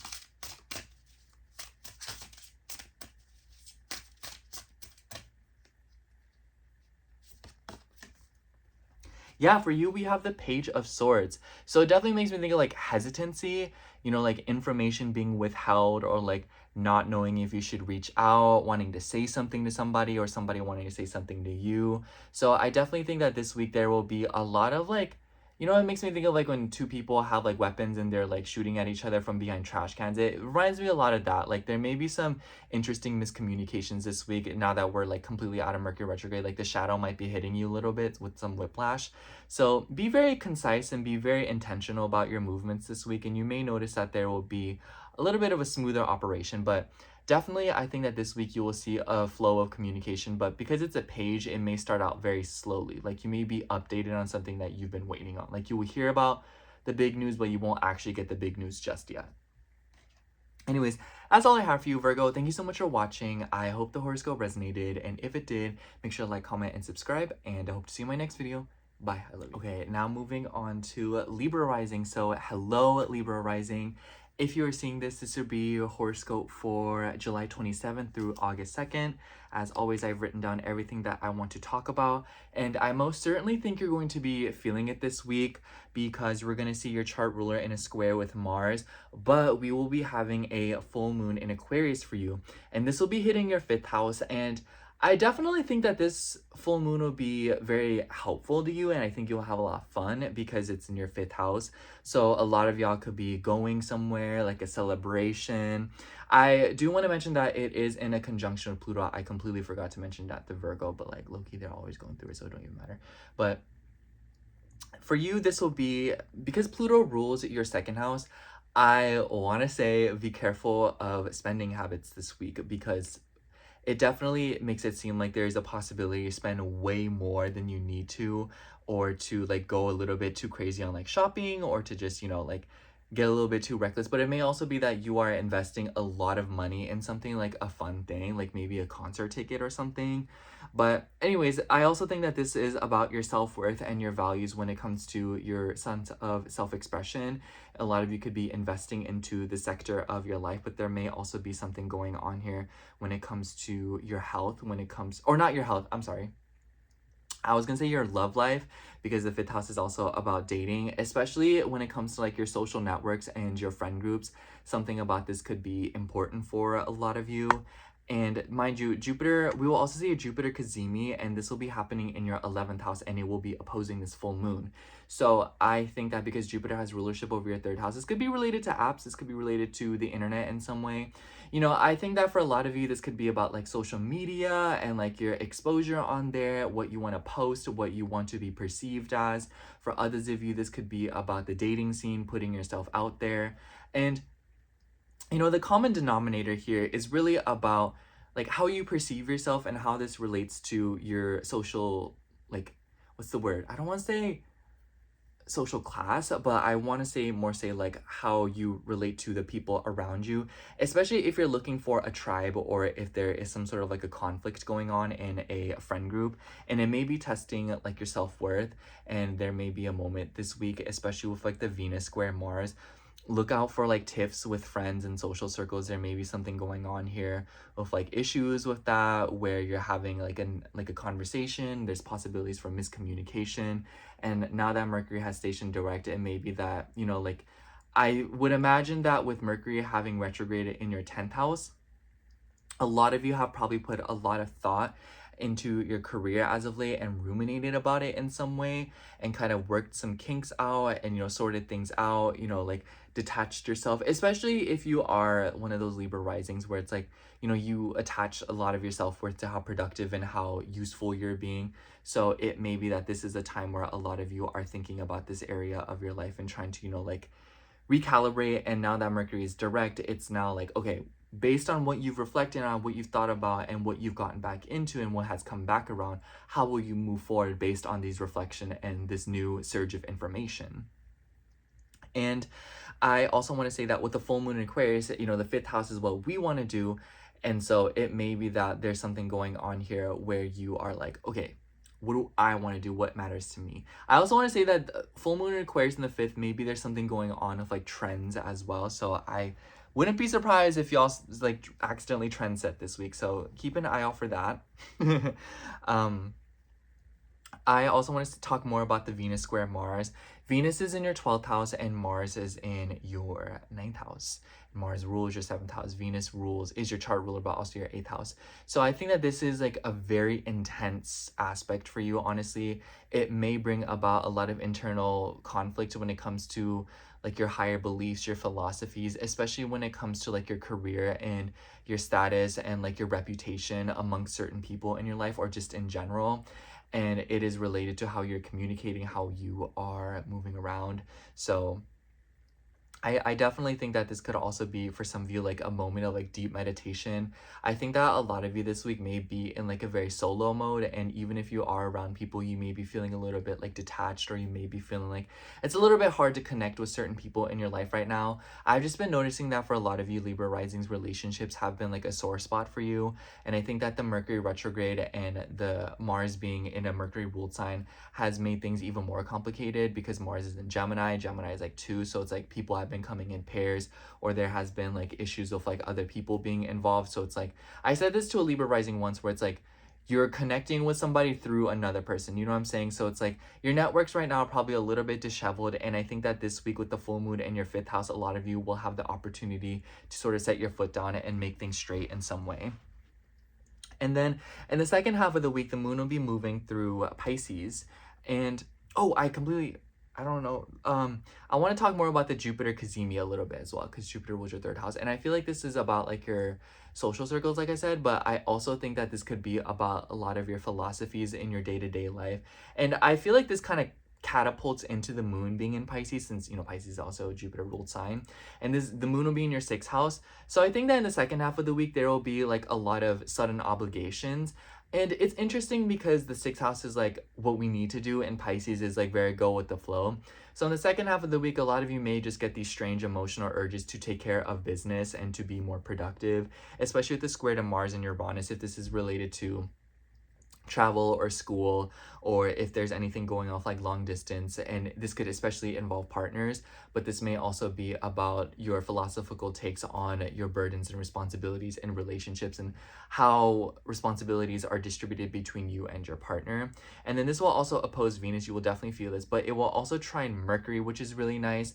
So the trine to Mercury in your 10th house shows that like you'll be staying on brand. I feel like a lot of you will be feeling like you're doing work or staying on top of it in terms of like what you want to do and how this relates to your brand. So a lot of you may be feeling like, oh, like I need to do this. And it makes me think of like you want to be, I'm just going to use perception, but it doesn't have to be like just about perception. It's like a lot of you want to be perceived as someone who is like getting their life together, and you want, you know, like that to be like the portrayal. So you actually start doing things that's conducive to that, and like people see that, you know? So I don't mean that in the sense that like you're doing things because you want to be perceived a certain way, but it's like you won't be feeling like your life and how others perceive it like is not congruent to what you are actually doing. You know, like a lot of you will just kind of feel a little bit more aligned with yourself and your values, and a lot of you will probably spark a lot of intimacy because of it. And it may be that there is like services and boundaries to be found here, because this is Pisces and Virgo between your 6th and your 12th house.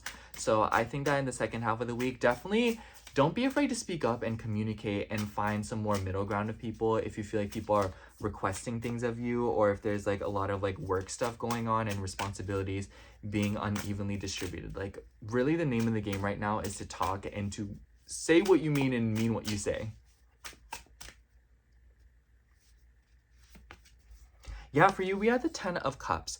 I definitely think that for a lot of you with the full moon in Aquarius, a lot of you are speaking up for yourself or advocating for something, and like this is what you want, so you're going to step out and get it.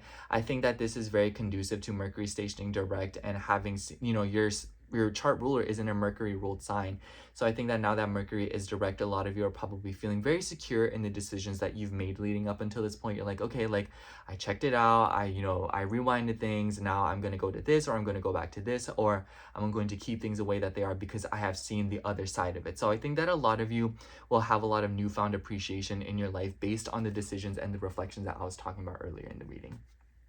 Anyways, that's all I have for you, Libra. Thank you so much for watching. I hope the horoscope resonated, and if it did, make sure to like, comment, and subscribe, and I hope to see you in my next video. Bye. Okay, now moving on to Scorpio rising. So hello, Scorpio. If you're seeing this, this would be your horoscope for July 27th through August 2nd. I'm not gonna lie, I really like this week for you, and it's because of the second half of the week. And I think that this week is a reflection of how the rest of the nodal shifts into Aquarius and Leo will go, Scorpio. But I'm putting emphasis on this because I think that you will have one of the better shifts, because okay, so the South Node's moving through your 10th house, and I'm only mentioning these to you because the South Node just moved through my 10th house, and you will notice that you're kind of backing away in some way, and like backing away from your career. This may be a year, especially like Jupiter, a lot of you may get into like freelance work, or a lot of you may be dead set on getting back to, like if you've been employed for a long time, this may be you resigning and like stepping into something that you want to do, focusing more on your family and your personal life. And then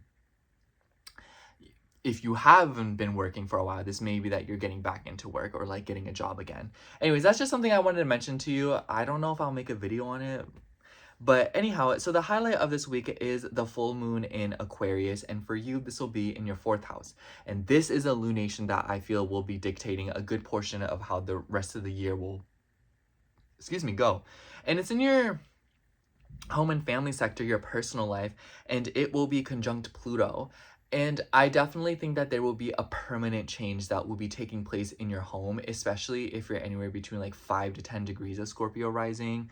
And I think that this will be like a revolutionary time for you when it comes to your living situation. And because Aquarius likes to plan ahead, it likes to think, it's very in the future, it's futuristic, and it likes to experiment and just, you know, I think that this very much applies to how your home is going. And because the moon rules your 9th house, maybe this is like a lot of you are planning ahead to move very far, planning ahead to go back to school or something, or maybe this is something about like your living situation and or your family even, and how that's going to kind of relate to, especially if you have like long distance family members or that are trying to visit you, or you're trying to go visit them, or you know, like a moving situation there. And mind you, there will also be a Jupiter Cazimi that will take place, and it will oppose this lunation, and that's obviously in your 10th house. And so I think that there will be a big like growth when it comes to your career and your status, not, you know, like overnight, but I think that a lot of you, because Jupiter has rulership over your 2nd house, it could be that you're investing in the sector of your life, or a lot of you, I just think that for a lot of Scorpio placements, a lot of you are taking money very seriously at the moment, because your 8th house ruler was just your 8th house ruler was just retrograde in Cancer. So a lot of you are realizing that you're wanting security, so wanting to pay off debt and wanting to pay off certain loans and, you know, money things in your life. And it just may be that this week is kind of like the beginning of that, you know, like paying off like a mortgage or something, or like taking care of a mortgage, taking care of like rent, or moving around just so that you can like pay less in rent or something, or maybe even investing more money in your home, or investing like to create like space for your career or something. especially if you're expecting children. I also want to say that there will be a Venus and your Mars square, and this will be happening throughout the week as well, and it will be in a T-square with when the moon moves in Pisces. I'll get into that. But Venus rules your 7th house as well as your 12th house, and it will be in a square of Mars, who is your 6th house ruler, but also your traditional ruler. So I definitely think that there will be something about like a sense of duty in your relationships, and there could be something going on. And because both of these are Mercury ruled sign, it could be, in Mercury's in your 9th house, just stationing direct. Like I said, it could be about school, but it could also be about like philosophy and big picture thinking when it comes to your partnerships and marriages and how it is that you want to meet someone. But this could also be that a lot of you are dealing with like long distance in your relationships and maybe even wanting to move or meeting with somebody. But I also think that this could be for a lot of you, like it just feels very like straightforward and wanting to invest in your career, wanting to invest in your education and being certified, but also developing new spiritual and more emotional, like more spiritual beliefs when it comes to your connections and relationships. And Mars moving through the 8th house like uproots a lot of trauma. And so I definitely think that this could be a time where a lot of you are like hitting up a therapist or somebody to help you with that. And because Mars rules your 6th house, a lot of you may be committing to like a daily activity in order to relieve trauma, especially like in your body, since Mars has associations with your 1st house, the body. So I think that a lot of you are trying to like keep busy right now and maybe just like trying to learn something more. And with the Venus being in your 11th house, maybe some of y'all are getting with like a group or something. I could totally see it as like getting with like an occult group or getting with like like being more online, especially with like Jupiter in your 10th house. A lot of you may be wanting to put yourself out there and more. The reason why I say that I feel like this will be like a good week for you is because the moon will be moving through Pisces in the second half of the week, your 5th house. It will trine Mercury, which is a godsend, and it will oppose Venus and square Mars and Uranus. And I feel like because the moon is moving through your 5th house and it will interrupt this square between, the moon is going to oppose Venus, so it's going to basically jump in on this square between Venus and Mars and turn it into a T-square. So it kind of just seems like with Mars being in the middle of it in your 8th house, it's kind of important because it seems like pattern recognition will be very important here, especially with the way that you communicate and you talk to people and how you absorb information. I would imagine that Mars in Gemini, for a lot of you Scorpio risings, like words have come across wrong at times, or there have been times where words are very triggering for you, like language and like ideas and like maybe even like conflict of like technology, especially with like online banking, or if you're trying to use money like via the internet, or like if you're even in like stocks and crypto. But back to the basics, a lot of you, I think that right now are trying to hone your mind in some way. And with the square to Venus in your 11th house, and maybe that some of you are trying to perfect this via your friend groups, or make sure that you're on good graces. There could be a tiff with a friend or like a female friend this week when it comes to communication as well. So I would look out for that. But the moon being in Pisces, I think the second half of the week, there will be a great opportunity for you to communicate something. With Mercury, with the trine to Mercury. And I think that a lot of you will be able to get like a big picture perspective, especially if you have gotten back into contact with someone, or if there has been like a miscommunication between you and another person. But I also think that with the moon squaring Mars and Uranus, it's just like just be very watchful of your words this week, Scorpio. I think that these past few weeks, like I said, that has been like a sore spot for you.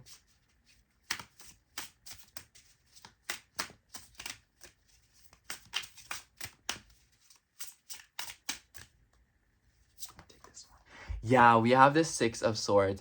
I'm telling you, I definitely think that this will be a very cathartic week for you. It just makes me think, like she's in water and she's carrying her sword. So she's carrying her thoughts very carefully, keeping them dry. She's navigating emotions. The sun is rising. So it makes me think of like the Jupiter Kazemi. And I really like that full moon in your 4th house conjunct your modern day ruler, and with the North Node moving into your 4th house, because it kind of seems like you're focusing more on your inner world. You're focusing on your own unique interests and trying to do what you like. even if it is a little bit eccentric or a little bit eclectic compared to what is going on in the world. So I think that a lot of you are delving back into your interests that you care about. This is especially true if you feel like you are the type of person that will get into things and then it gets popular, and then when it gets popular, it kind of ruins it for you. I think that a lot of you are kind of like shamelessly loving something about your life, or, you know, like getting back to like a part of you. And it is like something of that where it's like maybe you are a little bit like other people's perspectives kind of interrupts you. But overall, I just think that this will be a very healing week for you, Scorpio, and you'll be able to move away from something difficult. Anyways, that's all I have for you, Scorpio. Thank you so much for watching. I hope the horoscope resonated, and if it did, make sure to like, comment, and subscribe, and I hope to see you in my next video. Bye. I love you. Okay, now moving on to Capricorn rising. So hello, Capricorn rising. If you're seeing this, this would be a horoscope for July 27th through August 2nd. And of course, Capricorn, the highlight of this week is the full moon in Aquarius, which will be in your second house on the 28th. And you know, this is obviously about your money situation, and it may be that you are changing the way that you interact with your resources, and there could be like a closing out in like a financial situation since this is a full moon, you know. So it may be that you're finally getting your payout, you know, seeing something pay off of like an investment, or, you know, especially if it's related to like social or like social media or like the internet, or even like for a select few of you, it could be related to AI. But I also think that it could be related to like humanitarian or like philanthropy pursuits. So that could be significant for some of you because it's Aquarian energy. And Aquarius likes to innovate. So a lot of you could even be coming up with a new idea to make money around this full moon. Or it may be that a current form of income right now is something that is being kind of changed and reinvented in some way. So it could literally just be that the way that you get paid at work is changing, you know, like instead of doing like getting paid, like getting a check, you get direct deposit or something like that, you know. So it just may be that the way that the money is coming in is changing, or for some of you it may be that how much money you're receiving is also going through a significant shift. And this is also opposing a Jupiter Kazemi that will be taking place in your 8th house. So I definitely think that for a lot of you, this is very, very heavily related to money. For some of you, especially if you have children, this could be something about like child support and receiving assistance from like a community or something. But for others of you, I also think that this could be something about your own values. And, you know, Jupiter has rulership over your 12th house. So there's like an air of like exploration and the unknown with this. And it may be very unexpected. Like a lot of things I just mentioned may be very like unexpected ideas, or they may be ideas that you have sort of kept hidden from other people, if you know what I mean. But I also think that this puts you through experiences. I think a 2nd and 8th house opposition with Jupiter involved definitely suggests that you are stepping into a new experience or like gaining power in some way. And I would imagine that it is related to your sense of autonomy. Maybe some of you are trying to establish some sort of independence in your life, and because it's your 2nd and your 8th house, maybe it's related to money. And especially with, you know, Saturn in your 4th house, a lot of you have probably been shackled to your family in some way. So this may be a week where a lot of you are revising the sector of your life in order to be more independent, or to help others be a little bit more independent, if you know what I mean. But I also want to say that throughout the course of the week, you're going to feel Venus coming into a square with Mars, and this is between your 9th and your 6th house. I definitely think that this will be a very busy week for you, because it seems like a lot of you will have to commute for work, travel, or there will be long distance matters involved, and it may be that a lot of you are having to plan for that. This could also be related to school. Sorry, I'm like, is there something in my teeth? This could be related to school for some of you.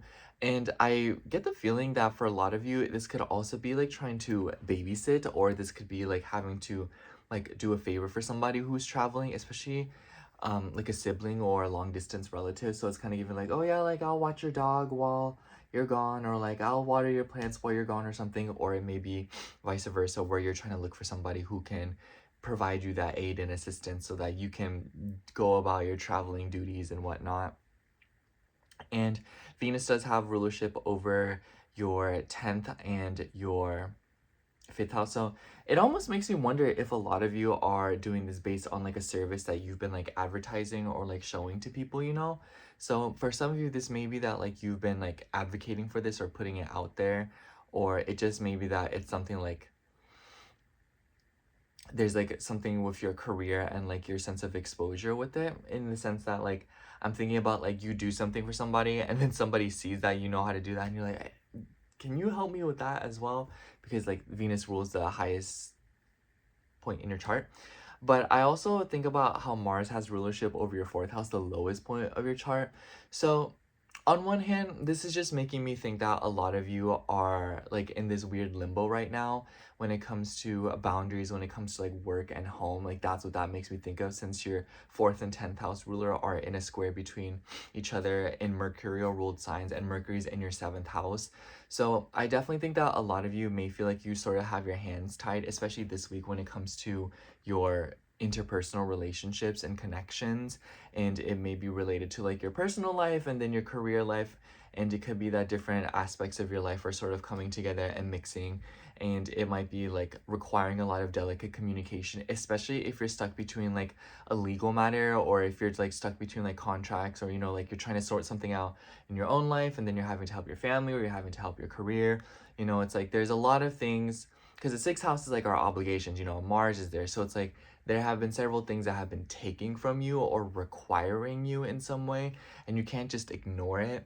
So especially with a square to Venus in your ninth house, the house of philosophy, long distance, and travel, it's kind of adding another layer to it where things are getting elongated and drawn out and expanded. And it may be that something small turned into something big, and now it's requiring a lot more delicate communication, especially if you're dealing with like a bigger system like the court or some sort of like a group thing, not group thing, but like, you know, it makes me think of like a court, so you're like going back and forth of like a whole system like the IRS, or with like an insurance company, or how do you say, like an apartment complex, you know. It's like the government. You're not dealing with one specific person or a specific rendezvous of people. Like you're literally dealing with like an entire like collective. And then in the second half of the week, the moon will be moving through Pisces. It will square Mars and Uranus, trine Mercury, and oppose Venus. Y'all know what I'm about to say, right? Do take care of water, especially like radiators, and make sure that your car has like the fluids that it needs. But also stay on top of your schedule. I always say for you Capricorn risings, whenever the moon's in Pisces, y'all start like zipping around and kind of like losing track of where you're going. But the nice thing is that there will be a trine to Mercury, so people will be assisting you, or there will be assistance coming in from people. But I think that with moon in a square of Mars and Uranus, and you know what this makes me think of? It makes me think of like when someone comes into your room, they're like, hey, wake up. And then you're like, okay. And they come in later and they're like, hey, wake up. You know, like that's what that makes me think of in the second half of the week. Like there may not be any room to put things off, and it may be that other people's lack of thoroughness is inconveniencing you in some way, or vice versa. So I would definitely say that use the first half of the week to get as much done as possible, and then in the second half of the week it will be a little bit more chill. Like I would not put things off to the until that moon is in Pisces. But I think the moon in your third house will be really fun though. I think that there will also be a lot of room for things like poetry, reading, creativity, and your mind may be especially like enriched in the second half of the week. So there may also be emphasis on immediate relatives and siblings. Oh yeah, for you, we have the Seven of Swords. I feel like this card really coincides with the moon in Pisces, because it, you know, like third house is like communication ideas, that's swords, and then Pisces can be like not deceptive, but it can be very like confusing when it's with its energy.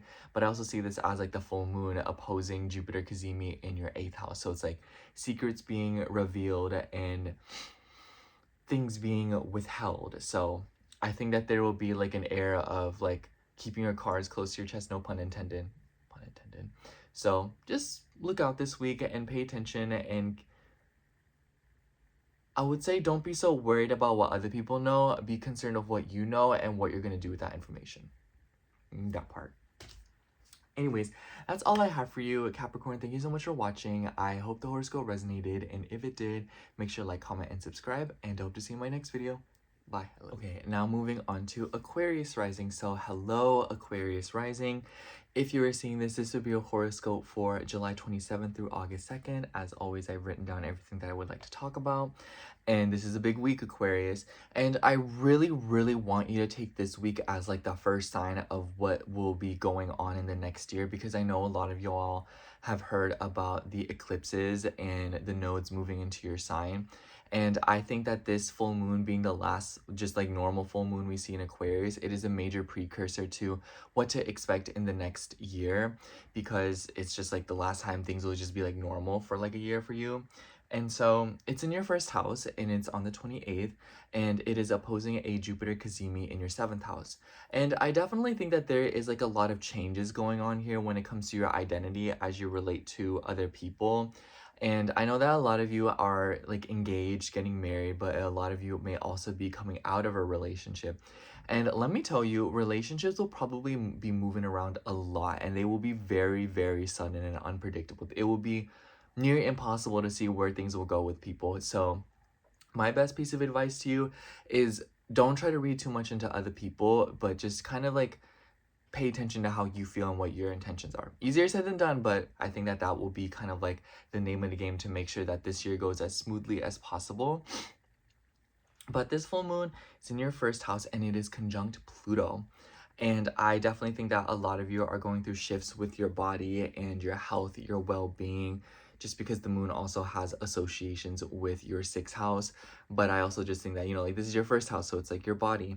And Aquarius likes to set goals, reinvent, and rebrand. So a lot of you may be going through like a major rebrand in your life right now. I'm talking like changing your Instagram profile picture, changing your friends, your status, all that fun stuff.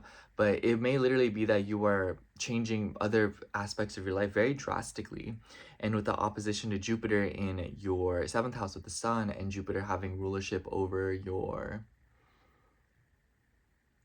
11th house, it could literally be related to your social networks for some of you. But I also see this as a lot of you could be also be changing up your hopes, your dreams, and what it is that you're looking forward to when it comes to your future. And then throughout the course of this week, we will also see Venus come into a square with Mars, and this is between your 8th and your 5th house. So I think that for a lot of you, this could be related to children, especially if you're trying to have children or if there's something going on with kids. Because Mercury has stationed direct in your 6th house, maybe if you're like planning to have a kid, there may be a different schedule or routine that you're having to follow through with. But for others of you, I also think that this could be like deep transformation when it comes to your inner child. I find it interesting that Mars is moving through your 5th house, because Mars is like conflict, and then Gemini is about like, you know, like early experiences, so like grade school. And you know, Mars has rulership over your 3rd house. Yeah, so it's like there's a lot of synchronicity there when it comes to like your early experiences. So it's like what you remember as a kid yourself, and then squaring Venus in your 8th house, like the trauma that you dealt with, but also like going through transformations and like revising that part of your life. And with Mercury, you know, stationing direct in your 6th house, it may be somehow influencing your routines, how you please yourself. And I feel like I'm painting this in a way where it makes it sound like, oh, like you're like going through a lot, but it more so just seems like, you know what, like I used to really want to do this as a kid. Like I think I'm just gonna get back to the basics and do it now. Especially with your 11th house ruler being in a Cazimi with the sun in your 7th house. Like it just makes me think that like a lot of you are wanting to do something without caring so much about how others or like people who are your like personally intertwined with like what they think, you know? Not that you care what people think, but it's like I know you still hold a candle to the people that you love and care about, you know? And I think that through being supported by somebody and through the right people being in your circle, I think that a lot of you are letting your inner child come out, and it is manifesting as like a curiosity and how you can approach motherhood, how you can approach caring for yourself, how you can approach caring for others. You know, Venus has rulership over your 9th house and your 4th house, and it is in your 8th house. So I think that for a lot of you, this could also be that you are investing money in your home, you're investing money in your travels, in your schooling, your education. Maybe even for some of you, like you're wanting to learn more about like occult things, and maybe even things like psychology, or learning how to do like, your taxes, insurance, and whatnot. So something that people typically wouldn't want to, you know, like talk about or have conversations about. Like you wouldn't just bring it up like in an everyday thing. And I feel like that kind of also says that a lot of you are kind of moving in private right now, or a lot of you are maybe creating space between you and other people to go through the rebranding process that I am speaking of. And in the second half of the week, the moon will be moving through Pisces, so it will move through your second house, and it will square Mars and Uranus, trine Mercury, and oppose Venus. I definitely think that with that opposition to Venus, a lot of you may be dealing with like payments, especially if you're trying to like refinance or sort out something relating to like a living situation, so like mortgage, home renovations, or like HOA. What is that? Is that it? Homeowners, yeah, homeowners association. But it could also be related to something about your family and money between you and your family members.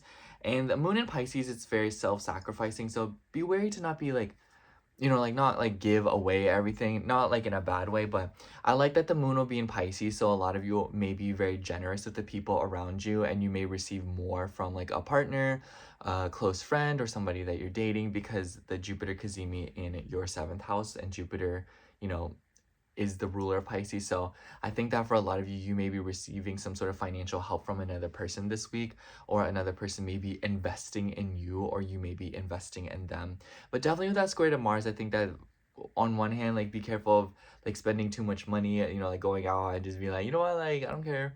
But I also think that this could be related to a car, so I think that a lot of you may be having to invest in your car in some way, because Mars is your third house ruler and it's in Gemini, so that's like double whammy, like something about like transportation vehicles. And but also maybe a lot of you could be investing money in a class, or investing in like your education in some way to have more fun, to bring about more pleasure, you know, because the fifth house is about pleasure and Mars wants to take action, and Gemini is about like what we know. So it's like taking action for pleasure through information and knowledge.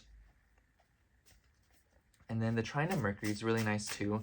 I see this as like investing in like your day-to-day routine and like your obligations, especially if you're trying to do something like getting like a pet sitter, a nanny, or if you're trying to hire some sort of service, or if you're just trying to do like a self-care ritual, and it will be easier if you have somebody who will help you with it. So definitely a good time to look into something like that in the second half of the week. Especially if some of you run like a business or something and you're looking for like an assistant or something, that would be like a really good time as well. Yeah, for you, we have the Page of Cups. I definitely see this as a lot of you getting like news. I feel like the Kazemi in your seventh house is so like, you know, relationships, like romance and getting messages, your favorite person texting you back or something like that. But for others of you, this could also be bouts of inspiration to be creative, to do the things that you love. You know, this is like a very colorful card. And I'm just thinking about dolphins, like, cause like there's dolphins on there. So I don't know if y'all know who Ali Wong is, but I remember there's this part where she's like, it's like making love to a dolphin. So, and then like tulips, I'm thinking about how they can represent passion. So, you know, y'all are grown, put two and two together. Anyways, that's all I have for you, Aquarius. Thank you so much for watching. I hope the horoscope resonated, and if it did, make sure to like, comment, and subscribe, and I hope to see you in my next video. Bye. I love you. Okay, last but not least, we have Pisces rising. So hello, Pisces. If you're seeing this, this will be a horoscope for July 22nd through August 2nd. And this week, I think you'll be very familiar with this week, and it's my best piece of advice to you: don't try to be different. Don't try to act like you are not what you are, because we are going to be having a full moon in Aquarius, and it will be on the 28th and in your 12th house. This is the part where I'm saying like don't try to be different, in a way where it's like don't abandon yourself. You know, like you are a daydreamer through and through. And so a full moon in Aquarius in your 12th house makes me think that a lot of you will have your head in the clouds when it comes to your career, your future, your social circles, and your philanthropy related pursuits, and especially the way that you gain monetary merit. Is that the right word? Like monetary stuff, like making money. Because Aquarius is like a very business savvy sign, in my opinion. Wait, okay. Don't tell anyone I said this, but I think Aquarius is better at running a business than Capricorn is. And so I get the sense that for a lot of you, there's something going on here when it comes to your pursuits with business. And also, a lot of you may have some premonitions or some sort of like a, dream or an interesting like vision when it comes to like a friend or something, and especially with like the Venus square Mars that I'll talk about in a little bit. So I definitely want to say like pay attention to your intuition when it comes to how you interact with people this week, and also try not to get inebriated this week, especially like the first half of it. I think that this full moon's like a terrible time to do that. I think that this full moon will be very uncomfortable, but it will be at least in a way that you are familiar with. Like the process will be familiar, but the themes will be like very, it will probably feel a little bit visceral for you, and it may kind of feel like you're a little bit more disassociated than normal. And then this will be in an opposition with a Jupiter Kazemi in your sixth house. So there's definitely something going on here of like work-life balance, sacrifices, and how you maintain balance in different areas of your life when it comes to what it is that you need to take care of. And Jupiter has relations to your 10th house, so it could be related to your career, your reputation, your status. So I think that there's a lot going on here when it comes to like your obligations to your work and your duties and obligations, but also your long-term goals. And especially with a full moon in Aquarius, I would imagine that a lot of you are thinking ahead, and a lot of you may be feeling very like paranoid or kind of like, oh, like what do I want to do about the future, you know, like what's going to happen later on. And then Venus will come into a square with Mars throughout the course of this week. And I really like that it's happening after this full moon opposition Kazemi situation, because it is happening between two angular houses for you. It's happening between your 7th house and your 4th house. So I very much think that you will have some sort of vision or ideal or like idea in the beginning of the week. And then as this square progresses between your 4th, 7th, and forms a T-square with your chart, I think that there's something going on here when it comes to your interpersonal relationships, especially if it involves marriage or if it involves like romantic partnerships or just like people, especially if there's something about like service and work here. For some of y'all, it could just be as simple as like somebody who you've worked with for a very long time. But for others of you, it could be as complicated as like your wife or husband. And then with the square to Mars in your 4th house, it may be related to your family and your living situation. And you know, Mars is conflict and Mars is your living situation, and Gemini is communication and the mind. So it's like hostility of communication and the execution of ideas via the home and family. And Mars has rulership over your 2nd house, so it could be over values and money. And then Venus has associations with your 8th house, so once again another nudge towards money. And then she also has associations with your 3rd house, so it's like more communication, you know. But I also think that this is a great opportunity for a lot of you all to work with somebody, or for you to look for the right people in order to help you out of a situation in your life, especially if you are trying to move, or if you are trying to move forward of like a career aspect, or if you're trying to establish more balance in your life. So I think that it may be worth looking for people who can take something off your plate, or some people who can help you with something and get you going in some area of your life. And I think that Jupiter Kazemi in your 6th, or yeah, Jupiter Kazemi in your 6th house definitely expands responsibilities. And I just noticed that Jupiter in the 6th also makes you feel very like tied down by your routine. So a lot of you may be finding it especially difficult to like take care of like the mundane things, like the little things. A lot of you may especially be kind of wanting to get on with it and see like the bigger picture and be like, oh no, like I don't want to do like all the consistent little things. I just want to like take it all in and, you know, have an adventure. But I think that this Venus and Mars square is saying like, no, like you kind of need to pay attention to all the little details. And with Mercury being direct, the ruler of, you know, with the signs that Mars and Venus are in your 5th house, it could be related to children. It could be related to your self-expression. It could be related to your sense of fun and your ego and what it is that you think is important right now, you know? So, and then in the second half of the week, the moon will be moving through your sign. It will be in Pisces. It will square Mars and Uranus once again and trine, or not once again, but you know what I mean. There will be another square to Mars, and then it will trine Mercury and oppose Venus. So I definitely want to say like this T-square will be very vicious. I think that the square to Mars and Uranus, a lot of you may be feeling like you're initiating something, and there may be more conflicts throughout the course of this week when it comes to like arguments, bickering, and like communication, having to communicate with people, making phone calls, you know, like going back and forth with people. And people have a tendency, especially like in your living situation, like gang up because like Gemini. So it's like it may be like people are coming in pairs when it comes to the family, and people are, you're kind of having to like, you know, like look at 2 different directions and whatnot. But it may also be that a lot of you are feeling indecisive, you know, like 2 the twins, so it's like 2, and then home, so it's like 2 homes. So it's like choosing between 2 places that you want to live. And with the opposition to Venus and Virgo wants to make sure that it's healthy and doing well. So in your 7th house, it's like a partner being like, no, like I want you. So it may just be that a lot of you are finding it difficult to make decisions for yourself at this moment because other people in your life are clearly imposing things on you, or there's just sort of like a bouncing back and forth between them. And for those of you who aren't overly entangled with other people, this may also be related to like legal matters, contracts, having to sign things, or something about reading the fine print when it comes to like a home or like a living situation. And this may even be more of like an emotional thing. So definitely kind of keep track of like a diary or a means to track your thoughts and write things down, because with your 4th and 7th house being activated in a mercurial sign, and then with Mercury finally being direct in Cancer, I can only, like Mercury being direct in your 5th house, this is a great time to self-soothe and to self-express via writing, thinking, reading literature, or even like forming into like an escapism via like watching TV or like video games, you know? Not too much now though. You know the drill. Yeah, for you, we have Temperance. I definitely see this as having to balance different aspects of your life. And it's interesting because his feet are sort of in the water. So it makes me think that a lot of you are trying to stay out of an emotional thing. You know, like one foot is out, one foot is in. So it seems like a lot of you are trying to keep, you know, like one part of yourself in tune with your emotions, but at the same time, you're not allowing it to take control of you and rule your life right now. I believe that this is Archangel Michael, so it is matters of the heart, and a lot of you are a lot more supported than you think right now.